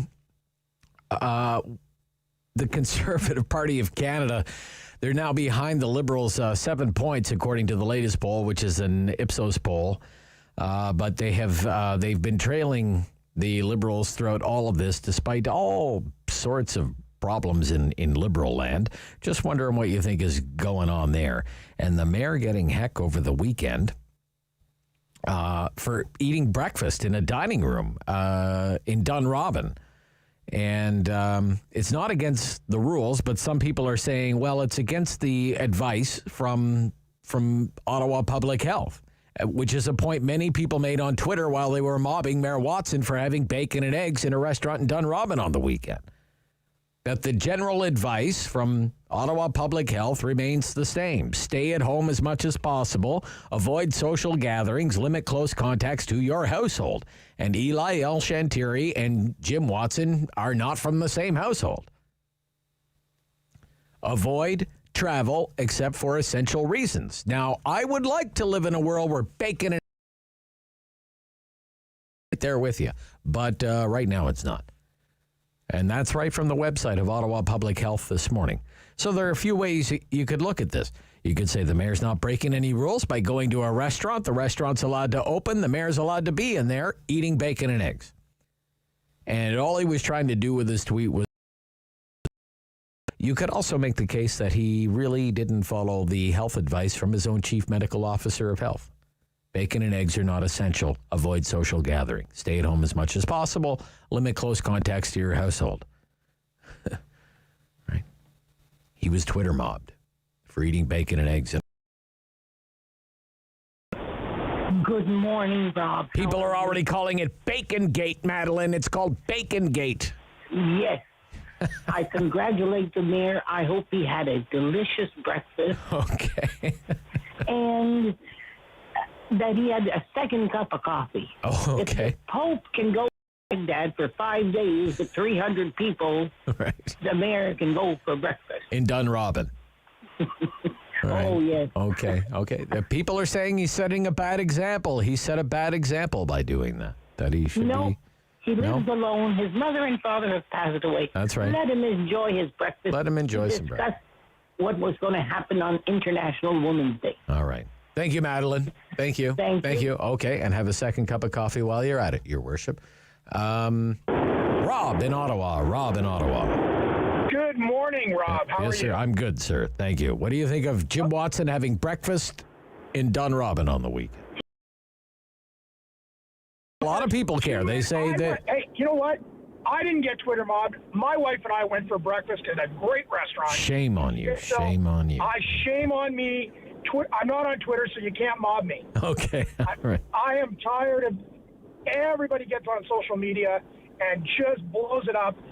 He didn't do anything wrong. No. He followed the guidelines set by the province about businesses being opened. He was wearing a mask. The people he were talking to were sitting, eating, not wearing masks, which is what you're supposed to do now in a restaurant. Right. I realize public health measures. I realize all that. Yep. But come on. Okay. Everybody that's mobbing this guy, get a life. Get a life. All right. Okay. Gotcha, Rob. Thank you. Get a life. Okay. So on the one hand, on the other hand, I will say this: the mayor doesn't usually face much in the way of Twitter wrath, but he certainly did this weekend. He usually does a pretty good job of navigating the Twitter mob. He is accused of setting a bad example of showing poor leadership. That sure, it's all well and good, support your local restaurant, but maybe you should have ordered a breakfast sandwich to go. Had it in the parking lot or something. I don't know. Did he do anything wrong? He sat down in a local restaurant. He had breakfast with a member of the Ottawa City Council. Okay.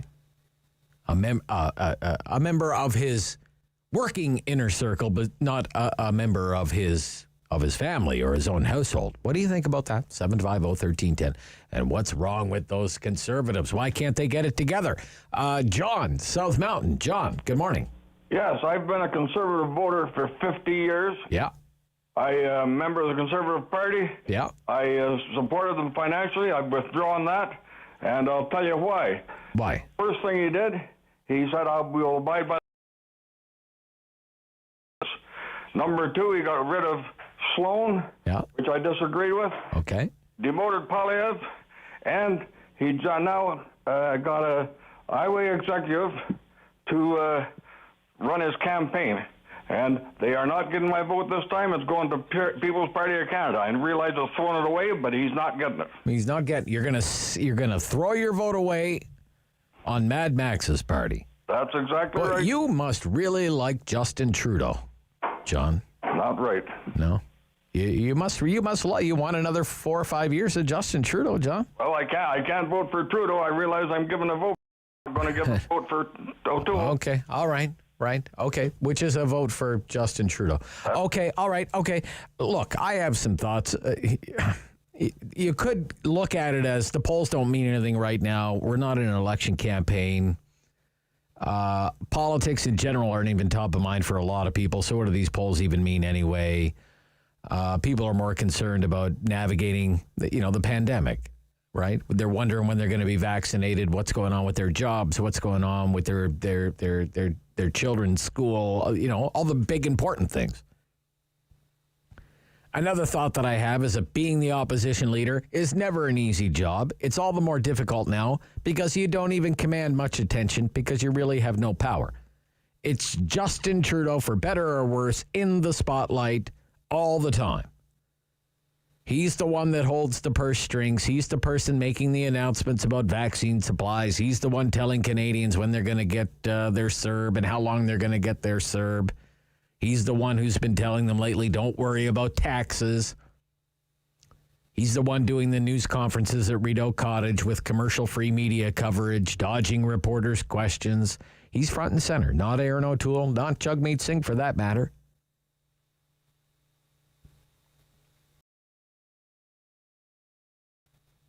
To get profile when you're the leader of the opposition. Okay.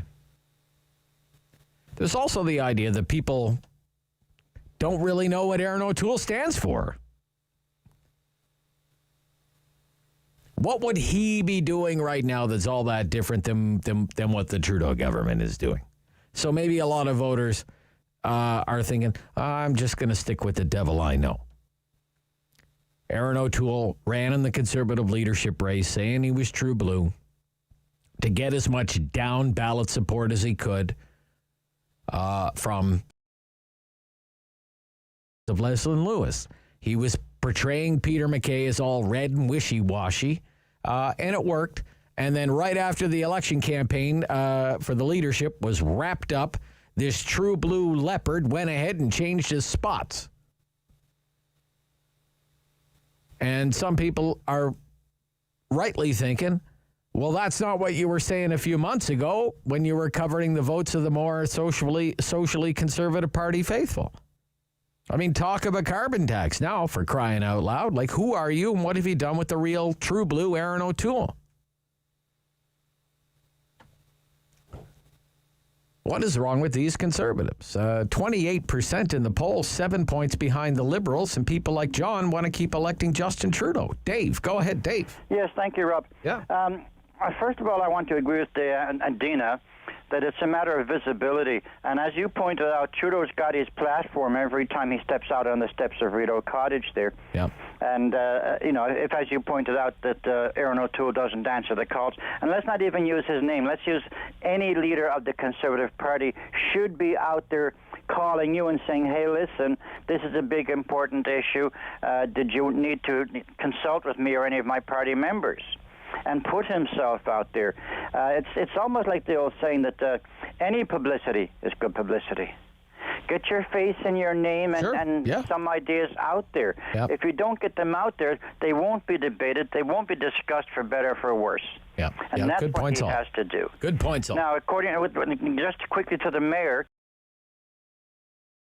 and going against him, I would like to know honestly, very honestly, how many of those have ever gone out without a mask on, have ever had somebody to the house who's not a member of their household? How many of those people are, do as I say, not what I Twitter kind of people?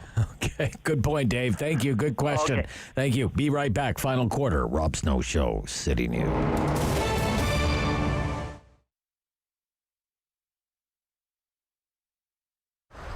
I'm blessed to be married to someone who is a scientist and spent a lot of time following what was happening over in China ahead of time. So he did give us the heads up that this was coming. Not that we believed him right off the bat, but when it did happen very, very quickly, we were prepared. We had hand sanitizer and we were set up to not close our doors.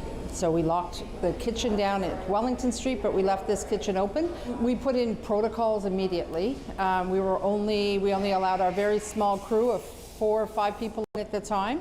No deliveries were allowed to come in or out of the building without, they just weren't allowed in and out of the building. So we met them at the loading dock and had very strict protocols in place right away. We had masks and hand sanitizer and the whole thing. So we're very lucky from that perspective, and we're able to, learn as we went as far as doing small, individually packed caterings, the frozen soup program, food for the Ottawa mission. So we didn't have to close the kitchen and then learn how to reopen it.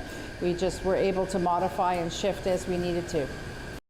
Because of our partnership with the Ottawa mission, we were able to very quickly help support them. They were able to send us some product and some supplies, so it wasn't a burden on our business, and we were able to supply the staffing and the packaging to help produce that when they needed it the most. And we produced about 1,400 meals a week to complement their meals, and we started our soup program right away. We realized very quickly that there was a need in the community to get together and all work together, not only to support local, but also just to support all the people that were suddenly in a position of, being locked down and not being able to get out. So by starting that soup program, our community, our clients got online and started making donations for the soups, and we were able to produce the soups and get them back out to people that needed it. We're right now currently making 150 liters of soup per week, but we've made, I would say, 5,000 or 6,000, easily since the pandemic. Probably more. I'd have to do the math, but lots. I think everybody in the city has to be very aware of how blessed we were to have great weather this summer and people were able to get out and about, and that's going to shift. So we do have to be much more aware of who our most vulnerable is, and I really think we have to work together as groups. There are so many organizations in the city that are doing something and contributing, and but see what you can do to just step up and help them, whatever it is, whether it's driving or delivering food, or someone has extra zucchini in their garden, or if they can afford to donate some money to any of these organizations. I just think we all have to work together. We're smarter and wiser than we were the first time. Show. The phone lines are open at 613-750-1310. Now, the Rob Snow Show continues. I'll tell you, if you're following the Conservative drama for the party, there's a lot of fear that things are about to go from bad to worse for the Conservatives because they're having their policy convention like 10 days from now. And it's going to be stacked with hard-right social conservatives who want the whole policy convention to be dominated by votes on abortion and gay rights.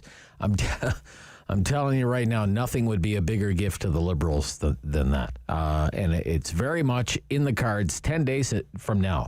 The fortunes of the Conservative Party for the next federal election could be decided. And it's likely going to go from bad to worse. And it could be that the Trudeau Liberals will win in a landslide. You call it 10 minutes after the polls close on election night. You know what? It's amazing, really, the number of Conservatives that I talk to who have more or less, they have just resigned themselves to the idea that Trudeau's going to win the next election and win it big. Like it's a foregone conclusion, despite the fact that 2 million people are unemployed, despite the disastrous vaccine rollout, armed forces in turmoil, We Charity scandal, not gone away. Pipeline problems. You notice Line 5, lots of coverage about Line 5 in the news now. And what a serious blow that closure could be for the... It might simply come down to Mr. Trudeau will say, I had your back. I gave you $2,000 when you needed $2,000. And all the Conservatives fretted about was the deficit. And I was there for you, and they wanted to take it away from you. Heck, it's worked so far. Right? It has worked for him so far. Marie in the West End. Marie.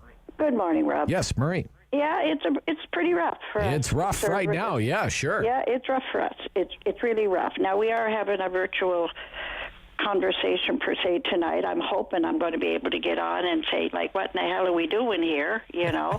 Because people that I talk to that I have my own little campaign when we go in election time.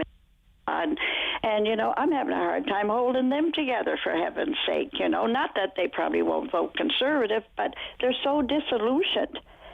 Like, I do not know, Rob, what happened to Erin O'Toole. When I voted in the leadership, I had two people. I had Peter MacKay and I had Erin O'Toole that I was going to choose from.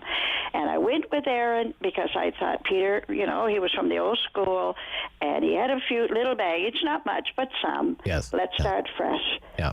And what happened between then and now, it's totally, it's beyond me. He's not visible. He gets into the House of Commons, and I find him hard to listen to, for heaven's sake. He's so dull. Yes, the vaccine is important, very important. We've got a lot of people that need it and whatever, but it's not the only thing. Mm-hmm. You know, get on with the we. He better bring something up today about that we today in the House, you know. Yeah. We are, you know, I will vote Conservative, as you know, that's all I've done. Yeah. But I'm very, very, very disappointed. So, not that I'm important or whatever, but I'm hoping. I have registered to speak with him for a second tonight, and all right. I'm going to tell him. Okay, thank you, Marie. Thank you. You're very welcome, Rob. Yep. Leo, Ottawa. Good morning, Leo. Hi, Rob. Hi, Leo. Just calling. I just heard about the case count there today. Yes. It jumped quite a bit, eh? It Since sure last did. Week. Yep. Like we're over 1,600 cases now. Yep. And, you know, Ontario being the biggest province and having the most seats, if these cases keep going up, that's going to put Toronto in another lockdown. And I don't know if Toronto go into another lockdown. They're hanging by their fingertips right now. All these businesses that had to close since November. The stay-at-home order was just lifted today, and now you get 1,600 cases, right? So exactly. And let's say this doubles, okay? Oh, I hate to they'll think have so. to shut everything down again. Yeah. And Possible. this could hurt Trudeau in a way and play more into the hands of the Conservatives, because this is the last thing I think Ontario people or Canadian people want to do is get into another lockdown, because I think they've had enough right now. Yeah.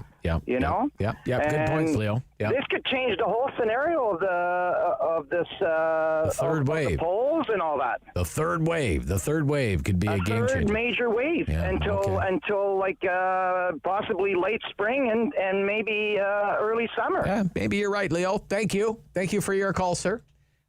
He is right though. 1,600 cases. Was there any like fine print there? The reason why it's 1,600 is no, nothing like that. Just big jump. That's the number. Like yesterday it was 1,200. Last week it was below 1,000. Now you're telling me it's back up to 1,600? 38,000 tests. Not even a high testing day. Wow. It's spreading. Yikes. Mike in Manotick. Good morning, Mike. Good morning, Rob. Yes, sir. I'm a conservative. Yeah. I've never really gotten involved politically. I actually wrote a letter to Aaron O'Toole last week for the first time in my life. Oh, wow. I'm 55 years old, and I'm just so tired of being pounded when it comes to the at election time, because I think if we came out with three main platform promises and just sold that to the Canadian people, I think we'd have a bigger chance of winning the next election, as opposed to just hammering away at Trudeau and everything that this guy's done over the last 7 years. It's terrible. Yeah, well, part of the problem right now is Conservatives are hammering away at one another, and they're not hammering away at Trudeau. That's part of the problem. I agree, right and I think because like you mentioned in your earlier segment about abortion and gay rights and all that, Conservatives got to put that to bed and move on. Agree. It's never going to change, and the Canadian people recognize that. And that's the stuff that I could care less about. People, whatever they do, what they do.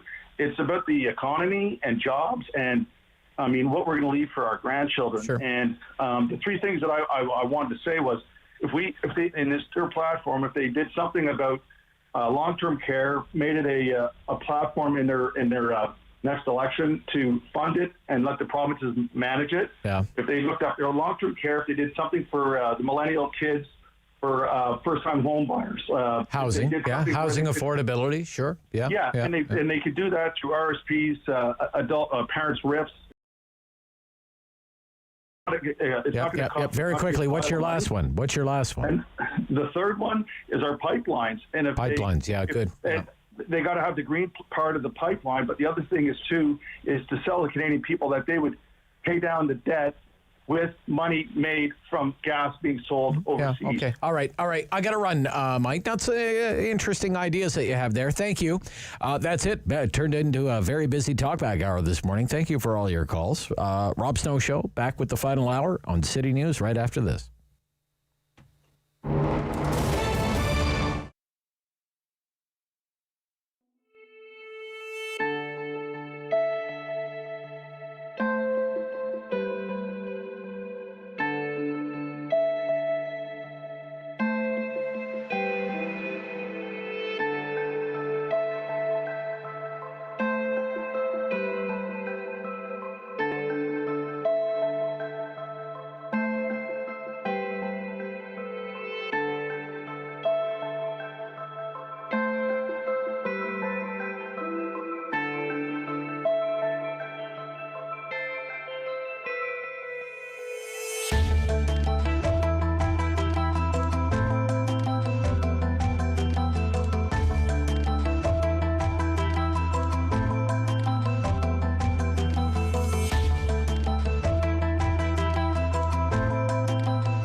number one for local news in Ottawa and the Valley. This is City News, now on 101.1 FM and 1310 AM. It's Monday, March 8th. Good morning. I'm Andrew Boyle. Right now in Ottawa, -7 degrees, -5 in Smiths Falls. And here's what's making news in Ottawa and the Valley. It's a large jump in new cases of COVID-19 in Ontario today as the province reports 1,631 new cases and 10 additional deaths. There are 57 new cases in Ottawa, 6 in Renfrew, and 15 in the Eastern Ontario Health Unit. An adjustment of cases today means lead Grenville Lanark is down by 1. In Toronto, 568 new cases of COVID-19 today. The city is opening up more people for COVID vaccine bookings. Starting today, those born 1941 or earlier who live in an expanded number of communities may book their COVID vaccine appointment. Mayor Jim Watson says those 80 and older in 14 more communities in the city can now book. Now, anyone 90 and older anywhere in Ottawa can book their appointment starting Wednesday for a shot appointment starting on Friday. Full story at ottawa.citynews. I'm 11:02. Now your forecast with meteorologist Jill Taylor. For Ottawa, the Valley, and Smiths Falls today, we'll have some sunshine, then increasing cloud. Wet snow late this afternoon after about 4 o'clock. Could collect 2 centimeters, high -2. Tonight, cloudy -4. And tomorrow, sun and cloud, milder up to +5. For 2.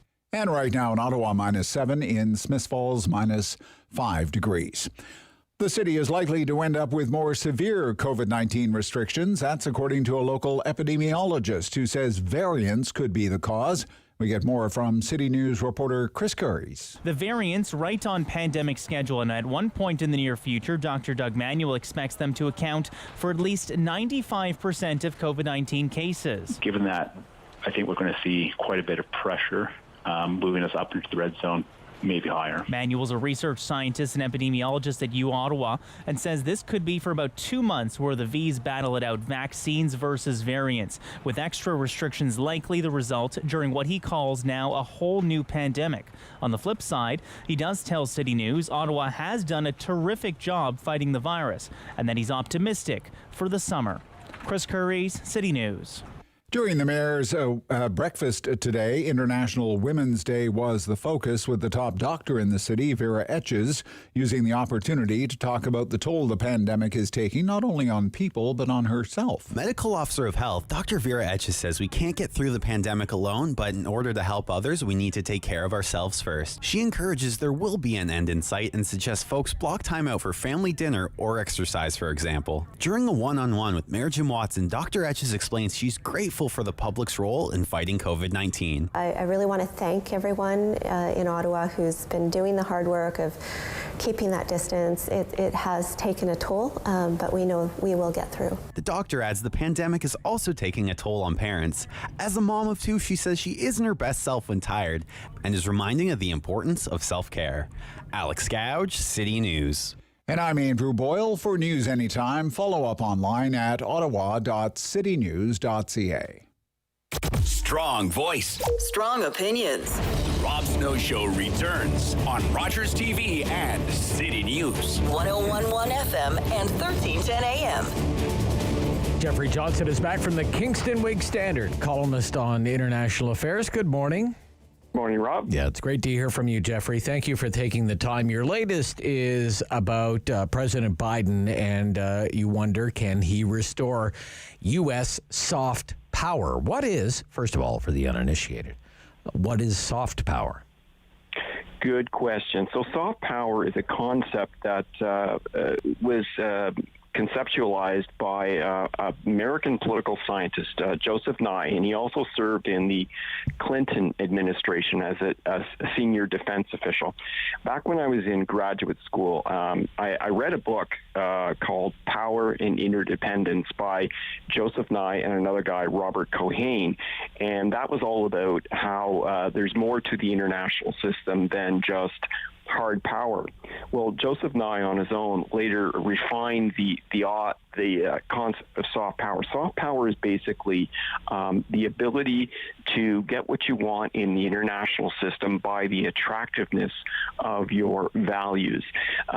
So he talks about power being a three-level chessboard, a multi-dimensional chessboard. So on the top level, you have military power.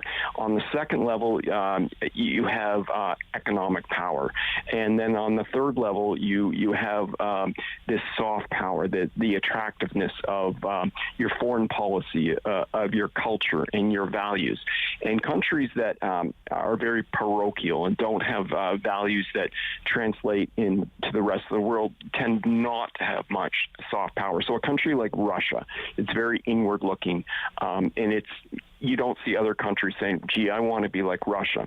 Now, the United States has got, Hollywood, and it's got the music industry, and it's a place. It's got this sort of universal culture. That's why you see people from around the world wanting to go there. Sure. They're not only powerful, they're not only, economically successful, but they've got this, this attractive culture. Right. And during the Trump years, the America's soft power has taken a hit. Okay. And my point is, in this whole column, that Joe Biden has to restore America's soft power if it wants to continue to be the most powerful country in the world. Because now you've got China that's on the rise, and then you've got a resurgent Russia trying to push back against the United States. So if Biden wants to make the most of America's soft power resources, the power to attract other countries to its values, and then basically co-opt them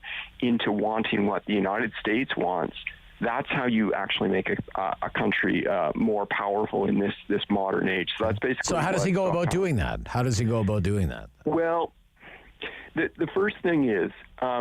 And he's recognized this, and he said this in one of his foreign policy statements, that the United States has to live up to its values, and it has to live up to its values at home. And one of the things that Joseph Nye talks about is that a country, if it wants to enhance its soft power, cannot be hypocritical.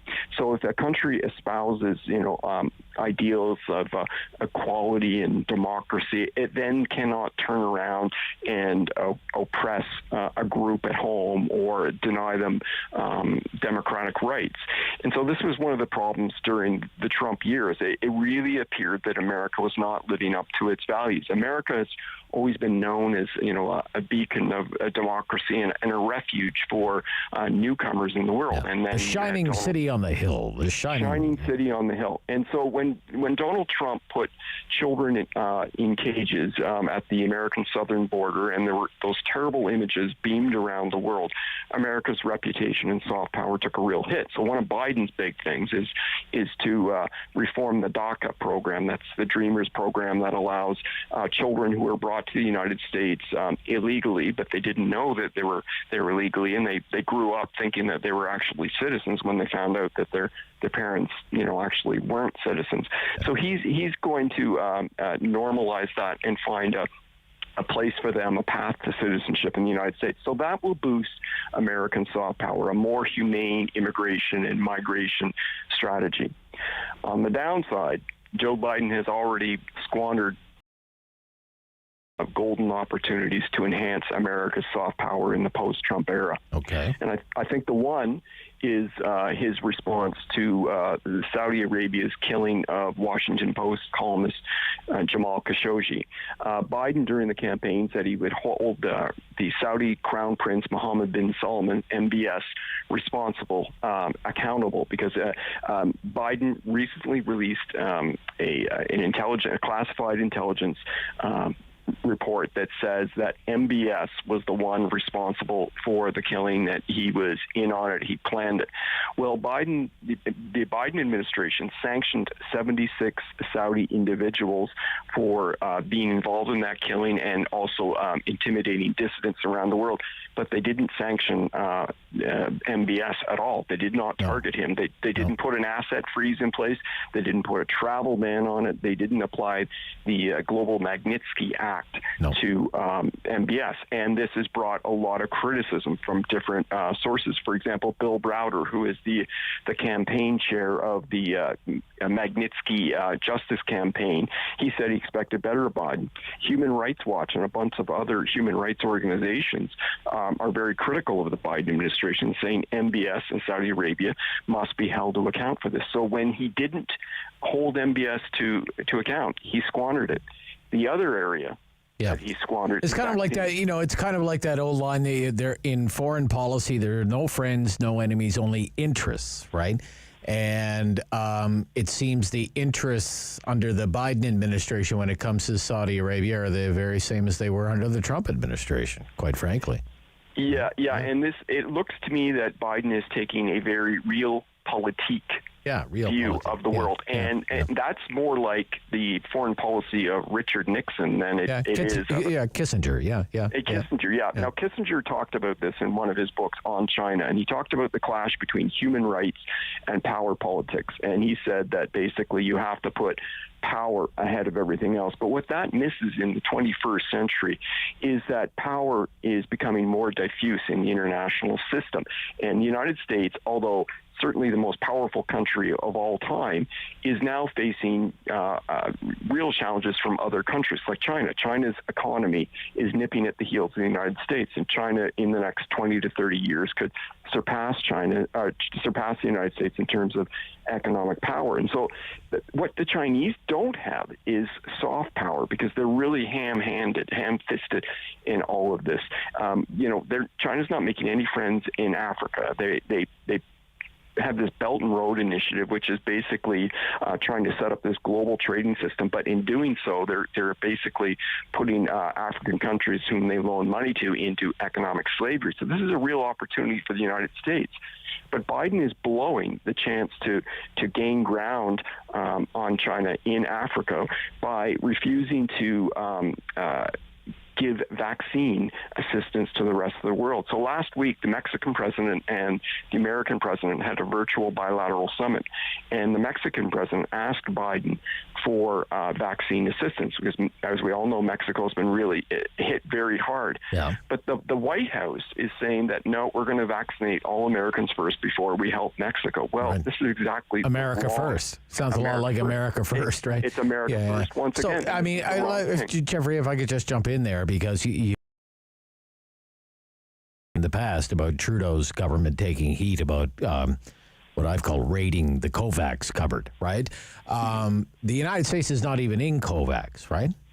They are now. Biden. Oh, they are now. In. Okay. Yeah. So right. They weren't, but they are now. Okay. They are now. So they're giving I think $4 billion to COVAX, but the problem is COVAX is not meeting the needs of the developing world to the extent that it should, and that's not the fault of COVAX. It's because the wealthy countries like the United States and Canada and others are buying up all the supplies. So there is a real lack of vaccine going to the developing world, and the United States is a major producer of the vaccine, so it could turn this around. I'm not saying it would be politically difficult for Biden to give millions of doses away, but he could have given Mexico 500,000 doses as a gesture right away, because Mexico is hit really hard, and he didn't do it.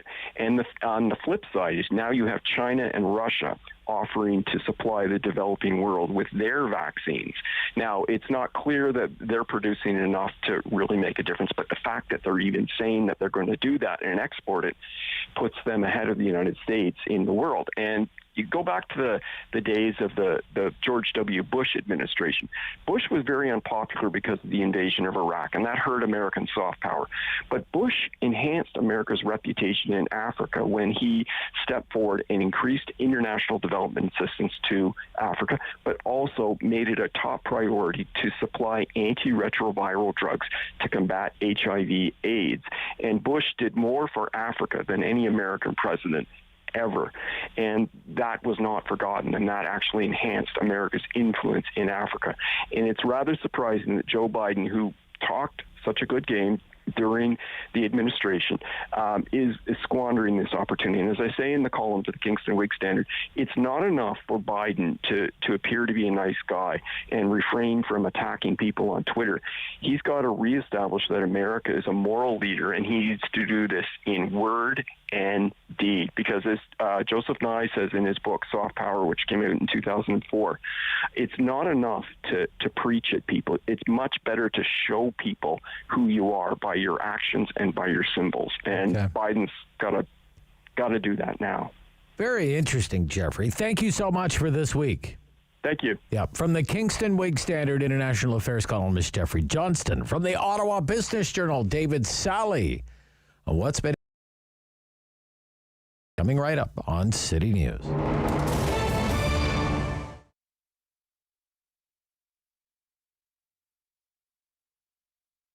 Part of the reason I got back into this is because I am creative, and I also wanted to kind of have a fun flair, 50s vibe. All of the boxes are kind of fun names, the colors are fun, the logo is fun, and it's not just the package that I want to bring joy to people's lives, it's also the feeling that they get when they receive it, to know that there's someone that thinks of them and they're missing them, and showing that they care when they can't be there.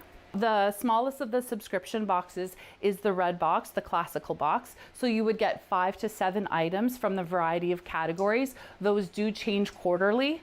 However, with items that are more popular, we'll bring them back as people ask for them, or you could get them as an add-on option. And then those items will be included in the Jazzy box, the same items first, although they'll be in a larger size, more quantity, as well as a couple extra items.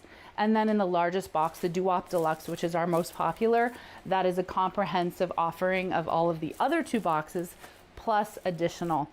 So for example, if you were to get a certain item in the smallest of the boxes, that item would still be offered in the large, but in a bigger size. So you're getting everything bigger, plus an extra few items. The first thing is I look for Canadian suppliers and manufacturers. That is something I'm very proud of. I make sure that the products are safe, that they fit into the packages that we offer, obviously. They have to be. I have approximately 300 items that we have so far that we can order that basically help make people's lives easier. There's snacks, there's self-care items, there's entertainment, a little bit of everything. And basically I try it and test it, and if it's duly approved, then I include it in our packages. So some of the categories that we have is we offer treats, which is of course everyone likes treats, no matter how old you are. So we have things like nuts, chocolates, different types of snacks, maybe a handmade piece of jewelry. We also include pieces of jewelry as well. We also have our pamper items. So your pamper items would include things like your bath soaks, your specialty lotions, things like that. 2 other categories we offer are leisure. Leisure would include things such as puzzles, adult coloring books, word find, Sudoku, if that's how you say it. And we also have items for self-care and health. So masks, sanitizers, sanitizing wipes. They're all natural, non-drying, made with natural ingredients. So they're very good for everyone, especially in this time that we're dealing with. With Rob. The Rob Snow Show returns on Rogers TV and City News, 101.1 FM and 1310 AM. Every Monday, we look at some of the big business stories in the Ottawa area with the help of the newsroom at the Ottawa Business Journal. And David Sali is back with us this morning on the Rob Snow Show on City News. Good morning, David.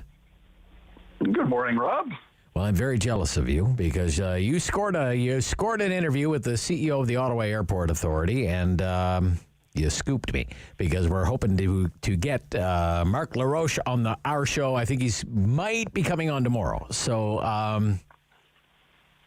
don't scoop me too much, okay? But nevertheless, no, a great write-up for the Ottawa Business Journal.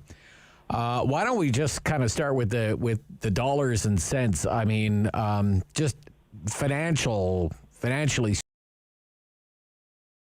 airport right now? Because it's not very good, is it? No, we're having a couple of words. Not well is how it's going right now for the airport. It has been a turbulent last 12 months, if you'll pardon the pun there, but it really has, in all seriousness. I mean, let's look at these numbers first. 2019, 5.1 million passengers passed through the Ottawa airport.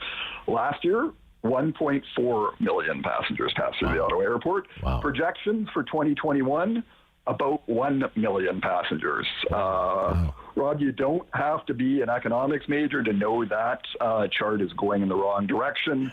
And when you rely on passenger fees, things, landing fees, terminal airport improvement fees that are levied on passengers, when that makes up almost all your revenue, your books are going to look bad. And the airport is looking at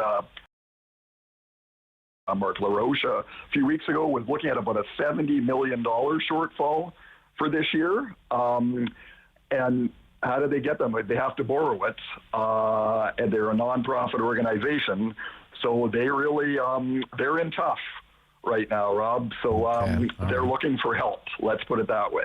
Looking for help. Okay, so $70 million, right? Budget shortfall. Yeah. Around there? Okay. Yeah. What does that mean for, this is something that I raised last week about the spur line to the airport. Again, for people who may not be familiar with exactly what this southern extension of light rail involves, it involves a 4-kilometer spur line that you would transfer, if you were going to the airport, transfer at South Keys to go to the airport. What's it going to mean for that project? Well, that project is still going ahead, and that track is going to end up at the airport. The question is there going to be a station there for people to disembark at? Because the airport is financing that station. So, and they originally pledged about $25 million. They've been able to cut the cost down to, they figure it'll now cost between $15 and $17 million to build that station. The problem is, as we just kind of alluded to, they really don't have any money to do that at the moment. So they're looking to the feds, for hoping to get some good news in the next economic sort of update from the federal government. Right. In that regard, because the feds have they did last fall. Suggest that they were going to spend up to $500 million over the next 6 years to help finance critical investment projects like the LRT station. So the airport says it plans to put in an application and see what happens. And they're really hoping they get some money from the feds. Can you imagine if they have the tracks are built all the way to the airport, but there's no station? Exactly. Welcome to Ottawa. And if you direct your attention to the left side of the vehicle, you will see the Ottawa airport. We don't stop there. They don't have a station. We just. But thank you anyway. Yeah, no, we shouldn't even joke. And let's hope that things improve. I mean, they had a deficit of more than $50 million in 2020, and 2021 is not looking much better. In and out, they had about 110 flights a day at the Ottawa airport, and it's down to about a dozen now. So, yeah. Tough times. And let's not forget the also Groupe Germain, right? The hip, trendy Quebec hotelier. They're planning to build an airport hotel, right, with a direct connection to the airport terminal, so that you don't even have to go outside. That's a $40 million project. It was supposed to start. They were supposed to start building it last spring, and of course, we know what happened. That just as the shovels were about to hit the ground, the pandemic hit. So they have yet to start work on that, and so LaRoche is hoping to hear good news on that project, that they can get a start date figured out sometime this year. Yeah. Hugo Germain from the Germain Group says that they still plan to build it once, the economy gets back on its feet. So we'll have to stay tuned as to the progress of that project. Well, man, you think about it, David. I mean, prior to the pandemic, that was a very hot part of town. New hotel development, the EY Center, of course, this idea of the spur line. There's a lot of activity down there, and big plans to expand the Ottawa airport. So it's kind of like state of suspended animation. Now, let's very quickly, Kinaxis took a real beating last week on the market. It went down from $175 a share to it's $135 a share this morning. So, a loss of $40 a share in a week in 5 days, and that's because of fourth quarter earnings. What happened there? Yeah, that's right, Rob. Kinaxis has been on a roll, as you said, throughout the pandemic. It makes supply chain software that manufacturers use to make sure they've got the right amount of inventory for all their manufacturing. And in the pandemic, it's become more important than ever to have that information, that intelligence. But their revenues for the fourth quarter ending December 31st were, were lower than a year earlier. And they actually lost money. They're a very profitable company, but they lost about $1.6 million. And some of that is due to acquisitions they made during the course of the year. It costs money to integrate new companies. Get that process figured out. They're spending quite a bit on R&D these days. So, and it just came down to a lot of the contracts they have with licensing revenues operate in 3-year cycles. They said the fourth quarter just happened to be a low point in that normal cycle, but the market didn't react very well to that. Kinaxis has lost almost $800 million in market cap in the last 2 or 3 trading days. So I don't expect it to be a long-term thing. I'm sure Kinaxis will bounce back. It's got a huge backlog right now of orders. So I think things are still trending up for Kinaxis, but right now it's just in a little bit of there's always peaks and troughs, and right now it's just in a bit of a downswing. Yeah. Great to hear. Thanks, Rob. Yep. From the Ottawa Business Journal, that's David Sali. Anthony Monte is in charge of the vaccine rollout for the city of Ottawa. He's my guest right after the news on City News.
news in Ottawa and the Valley. This is City News, now on 101.1 FM and 1310 AM. It's Monday, March the 8th. Good morning. I'm Sarah Buck, and right now in Ottawa, sunshine -6. Smiths Falls is mainly sunny -4. Here's what's making news right now. Public Health Ontario reporting 57 new cases of COVID-19 in the capital. Out of 1,631 new cases across Ontario, 10 more people in this province have died after contracting COVID-19. Elsewhere locally, 15 new cases in Eastern Ontario. The Leeds Grenville Lanark Health Unit reporting no new cases in the past 24 hours, but 16 new cases since. There are 6 new cases in Renfrew County. Those local numbers, again, will be updated this afternoon. City of Ottawa is broadening in the scope of its COVID vaccination clinics for the elderly. Today, seniors 80 and older in 14 more high-risk neighborhoods can book appointments for a shot. The vaccinations will be at 11 more sites scattered across the city. Locations and times will be firmed up once you make your call to book your appointment.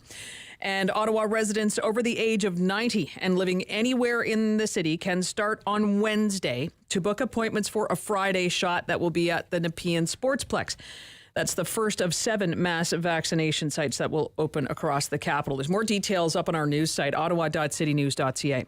Meantime, the U.S. Centers for Disease Control and Prevention say fully vaccinated Americans can start gathering with other vaccinated people indoors without wearing a mask or social distancing. This is new guidance that adds that people vaccinated against COVID-19 can come together in the same way with people considered at low risk for severe disease. That would include vaccinated grandparents visiting healthy children and grandchildren. I'm Sarah Buchan for News Anytime. Follow up online at ottawa.citynews.ca. Firm. Fair. Fun. The Rob Snow Show returns on Rogers TV and City News, 101.1 FM and 1310 AM.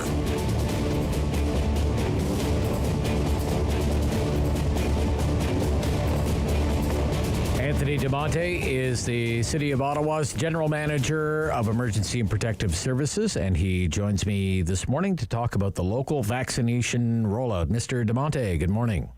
Good morning, Mr. Snow. Yeah, it's very nice to hear from you. How would you describe the process so far with the initial program to vaccinate people over the age of 80 in high-risk communities? How did that go? It's gone very well. No hiccups on the weekend. Things have been going well. And as of this morning, as you just reported on your news, we're now opening up broader neighborhoods and doing our 14 others. So we're moving along as quickly as we can. So no obstacles, hiccups, problems to report, Mr. DeMonte? No, nothing significant. As a matter of fact, the team was even... took care of we knew this was a population that, would have some challenges, and we made sure that things that we went thought of snowbanks and salted the entrances to make sure there were no issues. So, no, things went well. Okay. So it says starting today, Monday, March 8th, residents who were born in or before 1940 are adult recipients of chronic home care and who live in the following communities are eligible to book an appointment to receive their vaccine through a pop-up clinic. Appointments will take place Friday, March 12th, right? And then it lists all the communities, and again, they're available on our website. I'm sure they're available on the city's website as well. Why? The challenge we've had since the beginning, and I know you and many others and us too, the challenge we've had is vaccine supply. And there was an option to just wait till we had enough supply to open our mass vaccination clinics, which I'm sure we'll talk about in a moment for another group. But we said we have to start vaccinating these patients. They are the most impacted by the COVID. They had the most deaths in this group of individuals, and we didn't want to wait. So what Public Health did, our team there did an analysis of those communities that were the most disproportionately impacted by COVID, either deaths or serious illness. And we then set up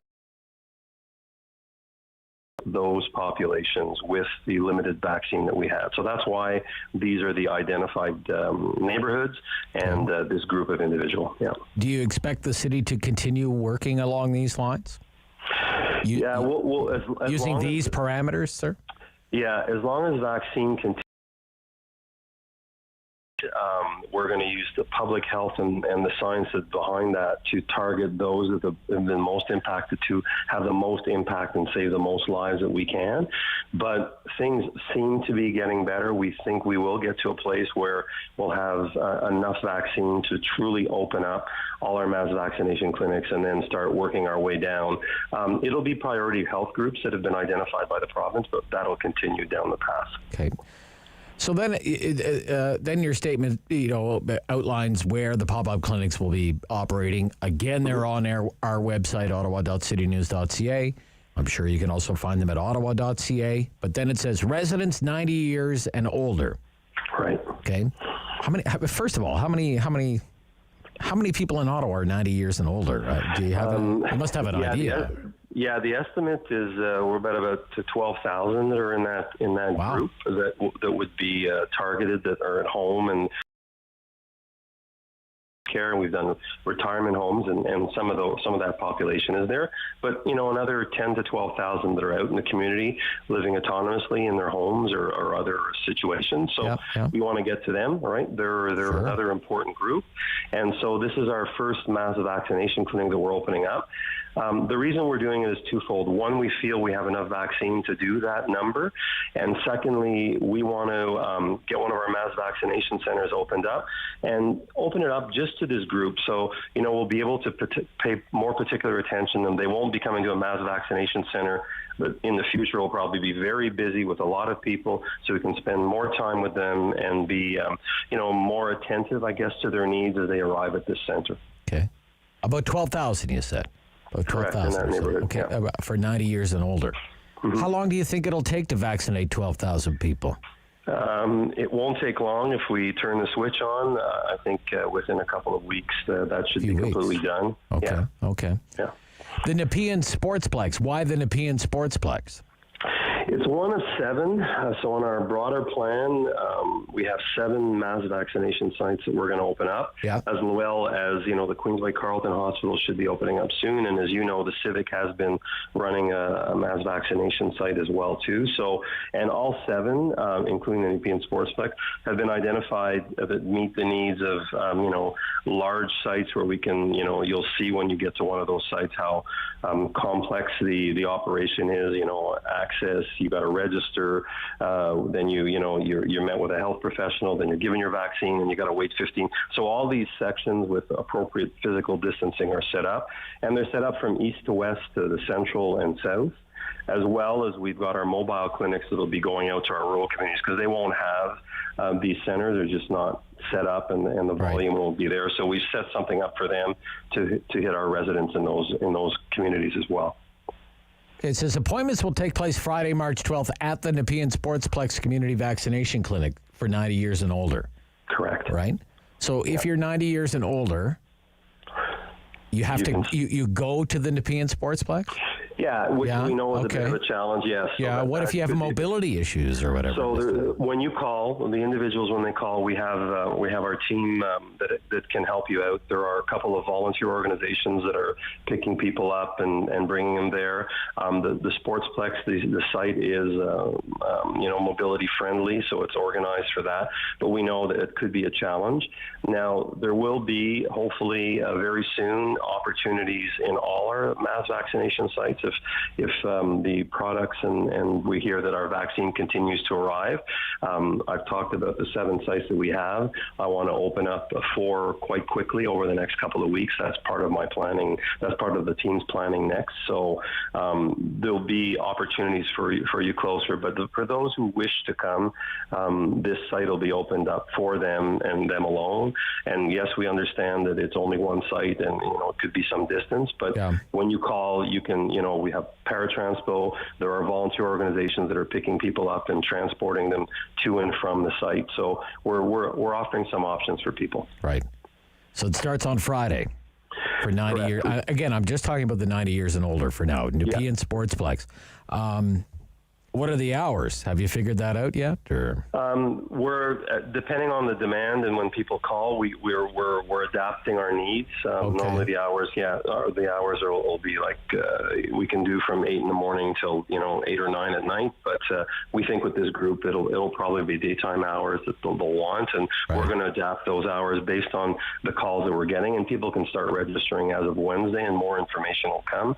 So Wednesday, Thursday, and moving on. You can make an appointment to come and get your vaccination at the Nepean Sportsplex if you're in that group. Because you're going to get holy heck if some 95-year-old shows up to the Nepean Sportsplex to get a vaccine and you have to turn them around because you can't fit them in. So that's why it's by appointment only, and we want to make sure that we're not doing that. We completely understand that, what that means for people. So that's why it is by appointment only. You can't just show up to ensure that the vaccine is there and everything's coordinated. Okay. All right. Okay. So then, obviously, so the priority right now is those over 90 and then those over 80 again, following this kind of breakdown at-risk neighborhoods, right? Correct. Yeah. Yes. What happens after that? What's the plan after that? The plan after that is 80-year-olds across Ottawa, the entire community, and that'll probably be. And it is very much vaccine dependent. So as I was kind of hinting, we have we want to open up 4 mass vaccination sites and offer to any 80-year-old anywhere across Ottawa to come to those 4 sites if we get enough vaccine supply, and we think we will. And I've told some of your colleagues when they've had me on, I'm very pragmatic. We have to have the vaccine in hand before we start getting people to come to a vaccination site. And we think that's going to happen in the next couple of weeks. So the sites are ready. The staffing is ready. We're ready to go. And as soon as we get confirmation that we have the vaccine, the next thing you'll be hearing from us is, all right, anyone 80 years and over anywhere in Ottawa that wants a vaccination can come to one of the 4 vaccination sites that will be opening. Okay. Well, what I'm getting out of this is supplies of the vaccine are still pretty tight. How fair is it to describe it that way? I think it is very fair. I think that's been the challenge since the beginning. We've been ready to do more and more, but we've had to go through priority groups because of the tight supply. These priority groups have been identified by the province, and there's a scientific committee that does that. So I think we're targeting the right groups. As I said, earlier, we did all our long-term care residents, which is where we know this was a huge challenge during the pandemic. They've all been done for some time. All our retirement homes have had all their first doses, and many have now had their second, and we're completing that. And now we've done the high-risk 80-year-old neighborhoods. We're going to do our 90-year-olds. We're giving them another opportunity across the city, and then we'll be moving on to 80-year-olds across the city. So you can see as we're marching through, as we're getting vaccine, we're targeting the right groups as well. And I'd be remiss to not say this. The healthcare workers, there was the first priority group of emergency departments, ICU, COVID wards. They've all been, they're being all completed. And then we've moved on with 2 doses, sir? 2 doses? Many of them 2 doses, some only 1 dose, and some may only stay at 1 dose, as we're waiting for news, as you know, from the province as to whether Ontario is going to do the 4 months between vaccines. And now we're going to move on to the next group of healthcare workers shortly when we get official news, and we're looking at that over the next week. We'll probably have news. So doctors, dentists, nurse practitioners, midwives, physiotherapists, etc. And we hope to be able to make those announcements within this week as well, too. Okay. When it comes to, I want to talk specifically about essential workers, who's essential for the sake of vaccinations and who's not. Because there's a lot of talk about, well, what about our workers at OC Transpo who deal with the ridership of OC Transpo? Or what about teachers in classrooms? What, if any, authority does the municipality have about those 2 priority populations up to the province? Yeah, that is entirely up to the province. All these groups, all the hierarchy of who gets, who's in phase 1, phase 2, the priorities, is all determined at the provincial level by an expert panel. Dr. Etches, our medical officer of health, does have some input, but in fairness to her as well, too, those decisions are all made at the provincial level. So we implement those priority groups based on that provincial direction. Okay. Now, in addition to that, is anybody getting a second dose these days in Ottawa?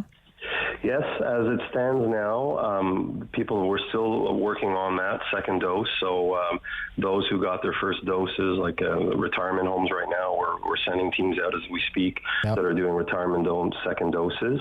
When the official direction in writing comes from the province, then everybody's posturing, and we're hearing at the provincial level that we will be moving to the 4 months model between doses. Yeah. But there may be even that from and I suspect we'll see that from the provincial expert panel, that some groups will continue to get 2 doses, even though the rest of us will go to 4 months between doses. So we're waiting to get that officially in writing, and when we do, we'll then be implementing that. But as we speak today, we're continuing down the regime of 2 doses. Mr. DeMonte, let's say this is, supply issues are all sorted out and we're swimming in supplies eventually. Fingers crossed, right? Yeah. What is our capacity? How many people could we give a dose to every day, do you figure, in the city of Ottawa? So just our 7 mass vaccination sites and would be 11,000 a day. And then we can add on another 4,000 with the 2 hospital sites. And then, and I hope you're right. I hope that's coming soon, that we'll be swimming in vaccine. Primary care physicians, as you know, there's a pilot going on in 4 areas of the province for pharmacies. Yeah. They'll come on board. So that's all additional numbers that'll come on board. On top of the 15,000 a day or so. Correct. Yeah. Correct. Okay. Exactly. And then our mobile clinics for our rural communities. So, I would say 50 vaccine that we would be doing at the municipal level, and then add on, as I said, those that are going to go to the pharmacies, those will go to primary care physicians in their offices. So, once that starts happening, we'll be moving across the general population quite quickly, and we'll see a different picture in our. Everybody talks about herd immunity, but certainly getting a lot of needles in arms very quickly. Sure. So about 15,000 a day, plus. How many do you figure we're doing a day now? We're nowhere near that. We're in the 2,000 to 3,000 a day right now. Yeah, with the healthcare workers and with the vaccine we have, and especially as we, the model that we've used to get to very high risk neighborhoods, they're not big numbers, right? This is like retail. It's very small numbers each day. 150, 200 80-year-olds in some of these neighborhoods. We're going after very targeted populations right now. We are very targeted, very high risk. Those that were disproportionately and very important to get to, but when we talk about big numbers, it's one of the mass vaccination sites that are going to open up that will be able to do big numbers. And for that, we need supply and regular supply in good proportion, because these operations, and you can understand this, Rob, we mobilize this, we want to, we call it we want to have a model where when they're open and running, we get a battle rhythm that's, people are coming every day and the staff are there and we're getting lots of vaccine, and it's a machine to move us forward. Okay. Best of luck with it, sir. Thank you to everyone at the city involved in it. Thank you. Thanks That's again. very kind, Rob. Yeah. Thanks. Bye-bye. Lots of good information there. Anthony DeMonte, Emergency and Protective Services General Manager, the man in charge of Ottawa's vaccination program. We'll be right back. This is City News.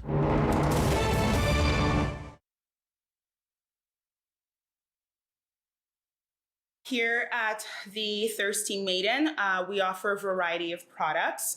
So everything from breakfast items, so it's breakfast sandwiches and scones, which have become a staple item here at the cafe. We have an assortment of pastries and cakes and desserts. So we're really big on our dessert bar, which a lot of people come here for. And of course, our delicious coffee beverages. So we do offer not your typical lattes, things like a chocolate banana coconut latte, cinnamon coconut, which is is my favorite, and our take on even a pumpkin spice, which we add nutmeg and a dash of cayenne in just to give it a bit of a kick. When you start a business, you don't factor in all the things that could go wrong. You think anything that goes wrong, any failure, it's got to be something on your shoulders. You didn't market right, you're carrying the wrong products, you didn't price your items correctly, all the things, right? But when this pandemic began, things going through my brain, I didn't factor in a pandemic. And we were just starting to grow. We were about to blow up, and I think I spent 2 days crying, and then I shut my business down for I think a period of 2 or 3 days. And just being at home during that time, I realized this is not me. Anybody that knows me knows I'm a hard worker. I don't give up, and I'm a go-getter.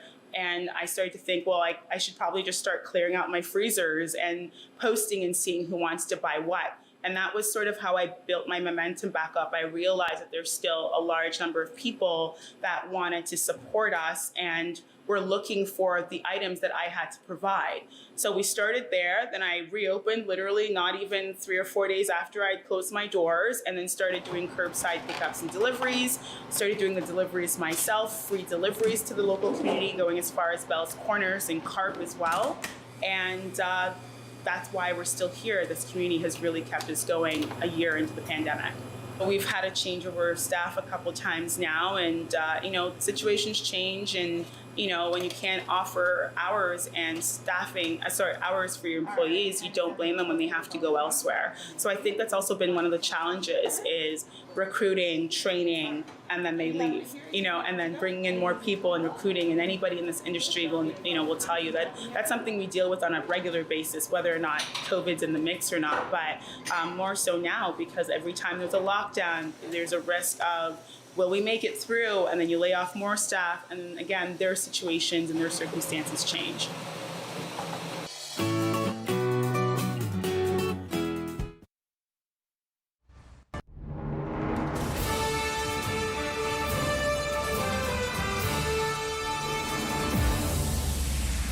Community opinion. The Rob Snow Show returns on Rogers TV and City News. 101.1 FM and 1310 AM. You remember Randy Hillier was elected as a progressive conservative MPP. He's an independent MPP now, and a controversial one at that. He represents the riding of Lanark, Frontenac, Kingston. Well, that leaves an opening for somebody to run for the progressive conservatives in that riding. And eventually there will be a nomination race in Lanark, Frontenac, Kingston. And one of the people who will be in that race, he hopes, is Ron Higgins, who is right now the mayor of North Frontenac Township. Good morning, Mr. Higgins. Hey, good morning, Rob. It's very nice to hear from you, sir. Well, thank you very much. Thanks for having me on your show today. Why do you want to represent the Progressive Conservative Party of Ontario in the riding of Lanark, Frontenac, Kingston?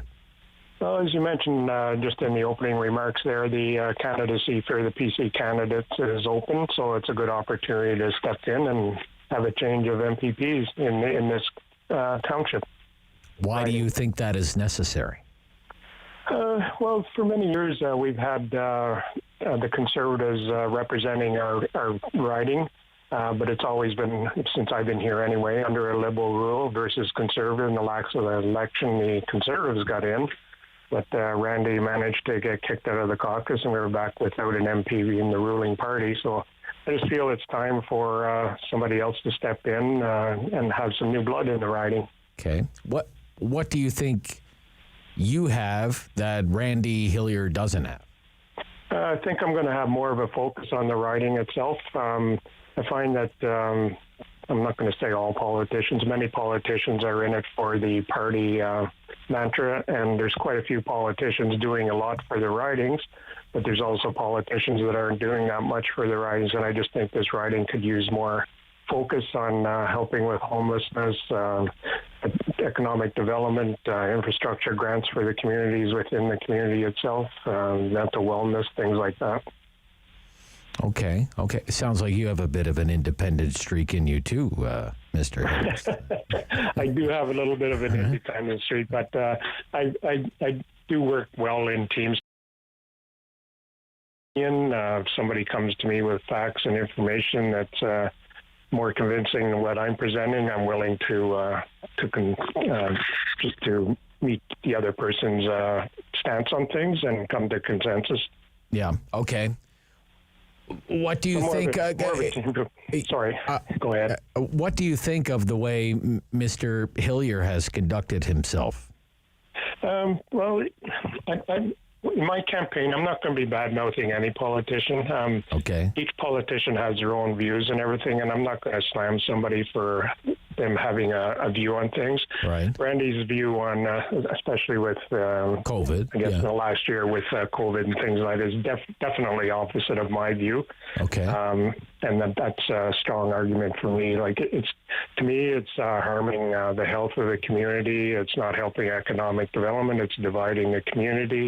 It's hurting our businesses. It's just not a good thing for our riding at this point in time.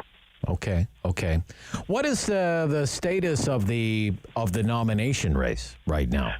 Well, right now, I'm not even sure if this will be held this year. Is from that's what my sources are telling me. They're not even sure if they're going to have a nomination race this year for that riding yet. Well, from the information I got from Party Central, they're redoing the riding here in Lanark, Frontenac, Kingston. So they're redoing and setting up to have some sort of convention this spring, early summer, to have an election of a candidate to go forward and campaign as the MPP. And there's two of us in that race in the local riding right now. Okay. What do you think of Premier Ford and the job he's doing? I think he's doing an excellent job.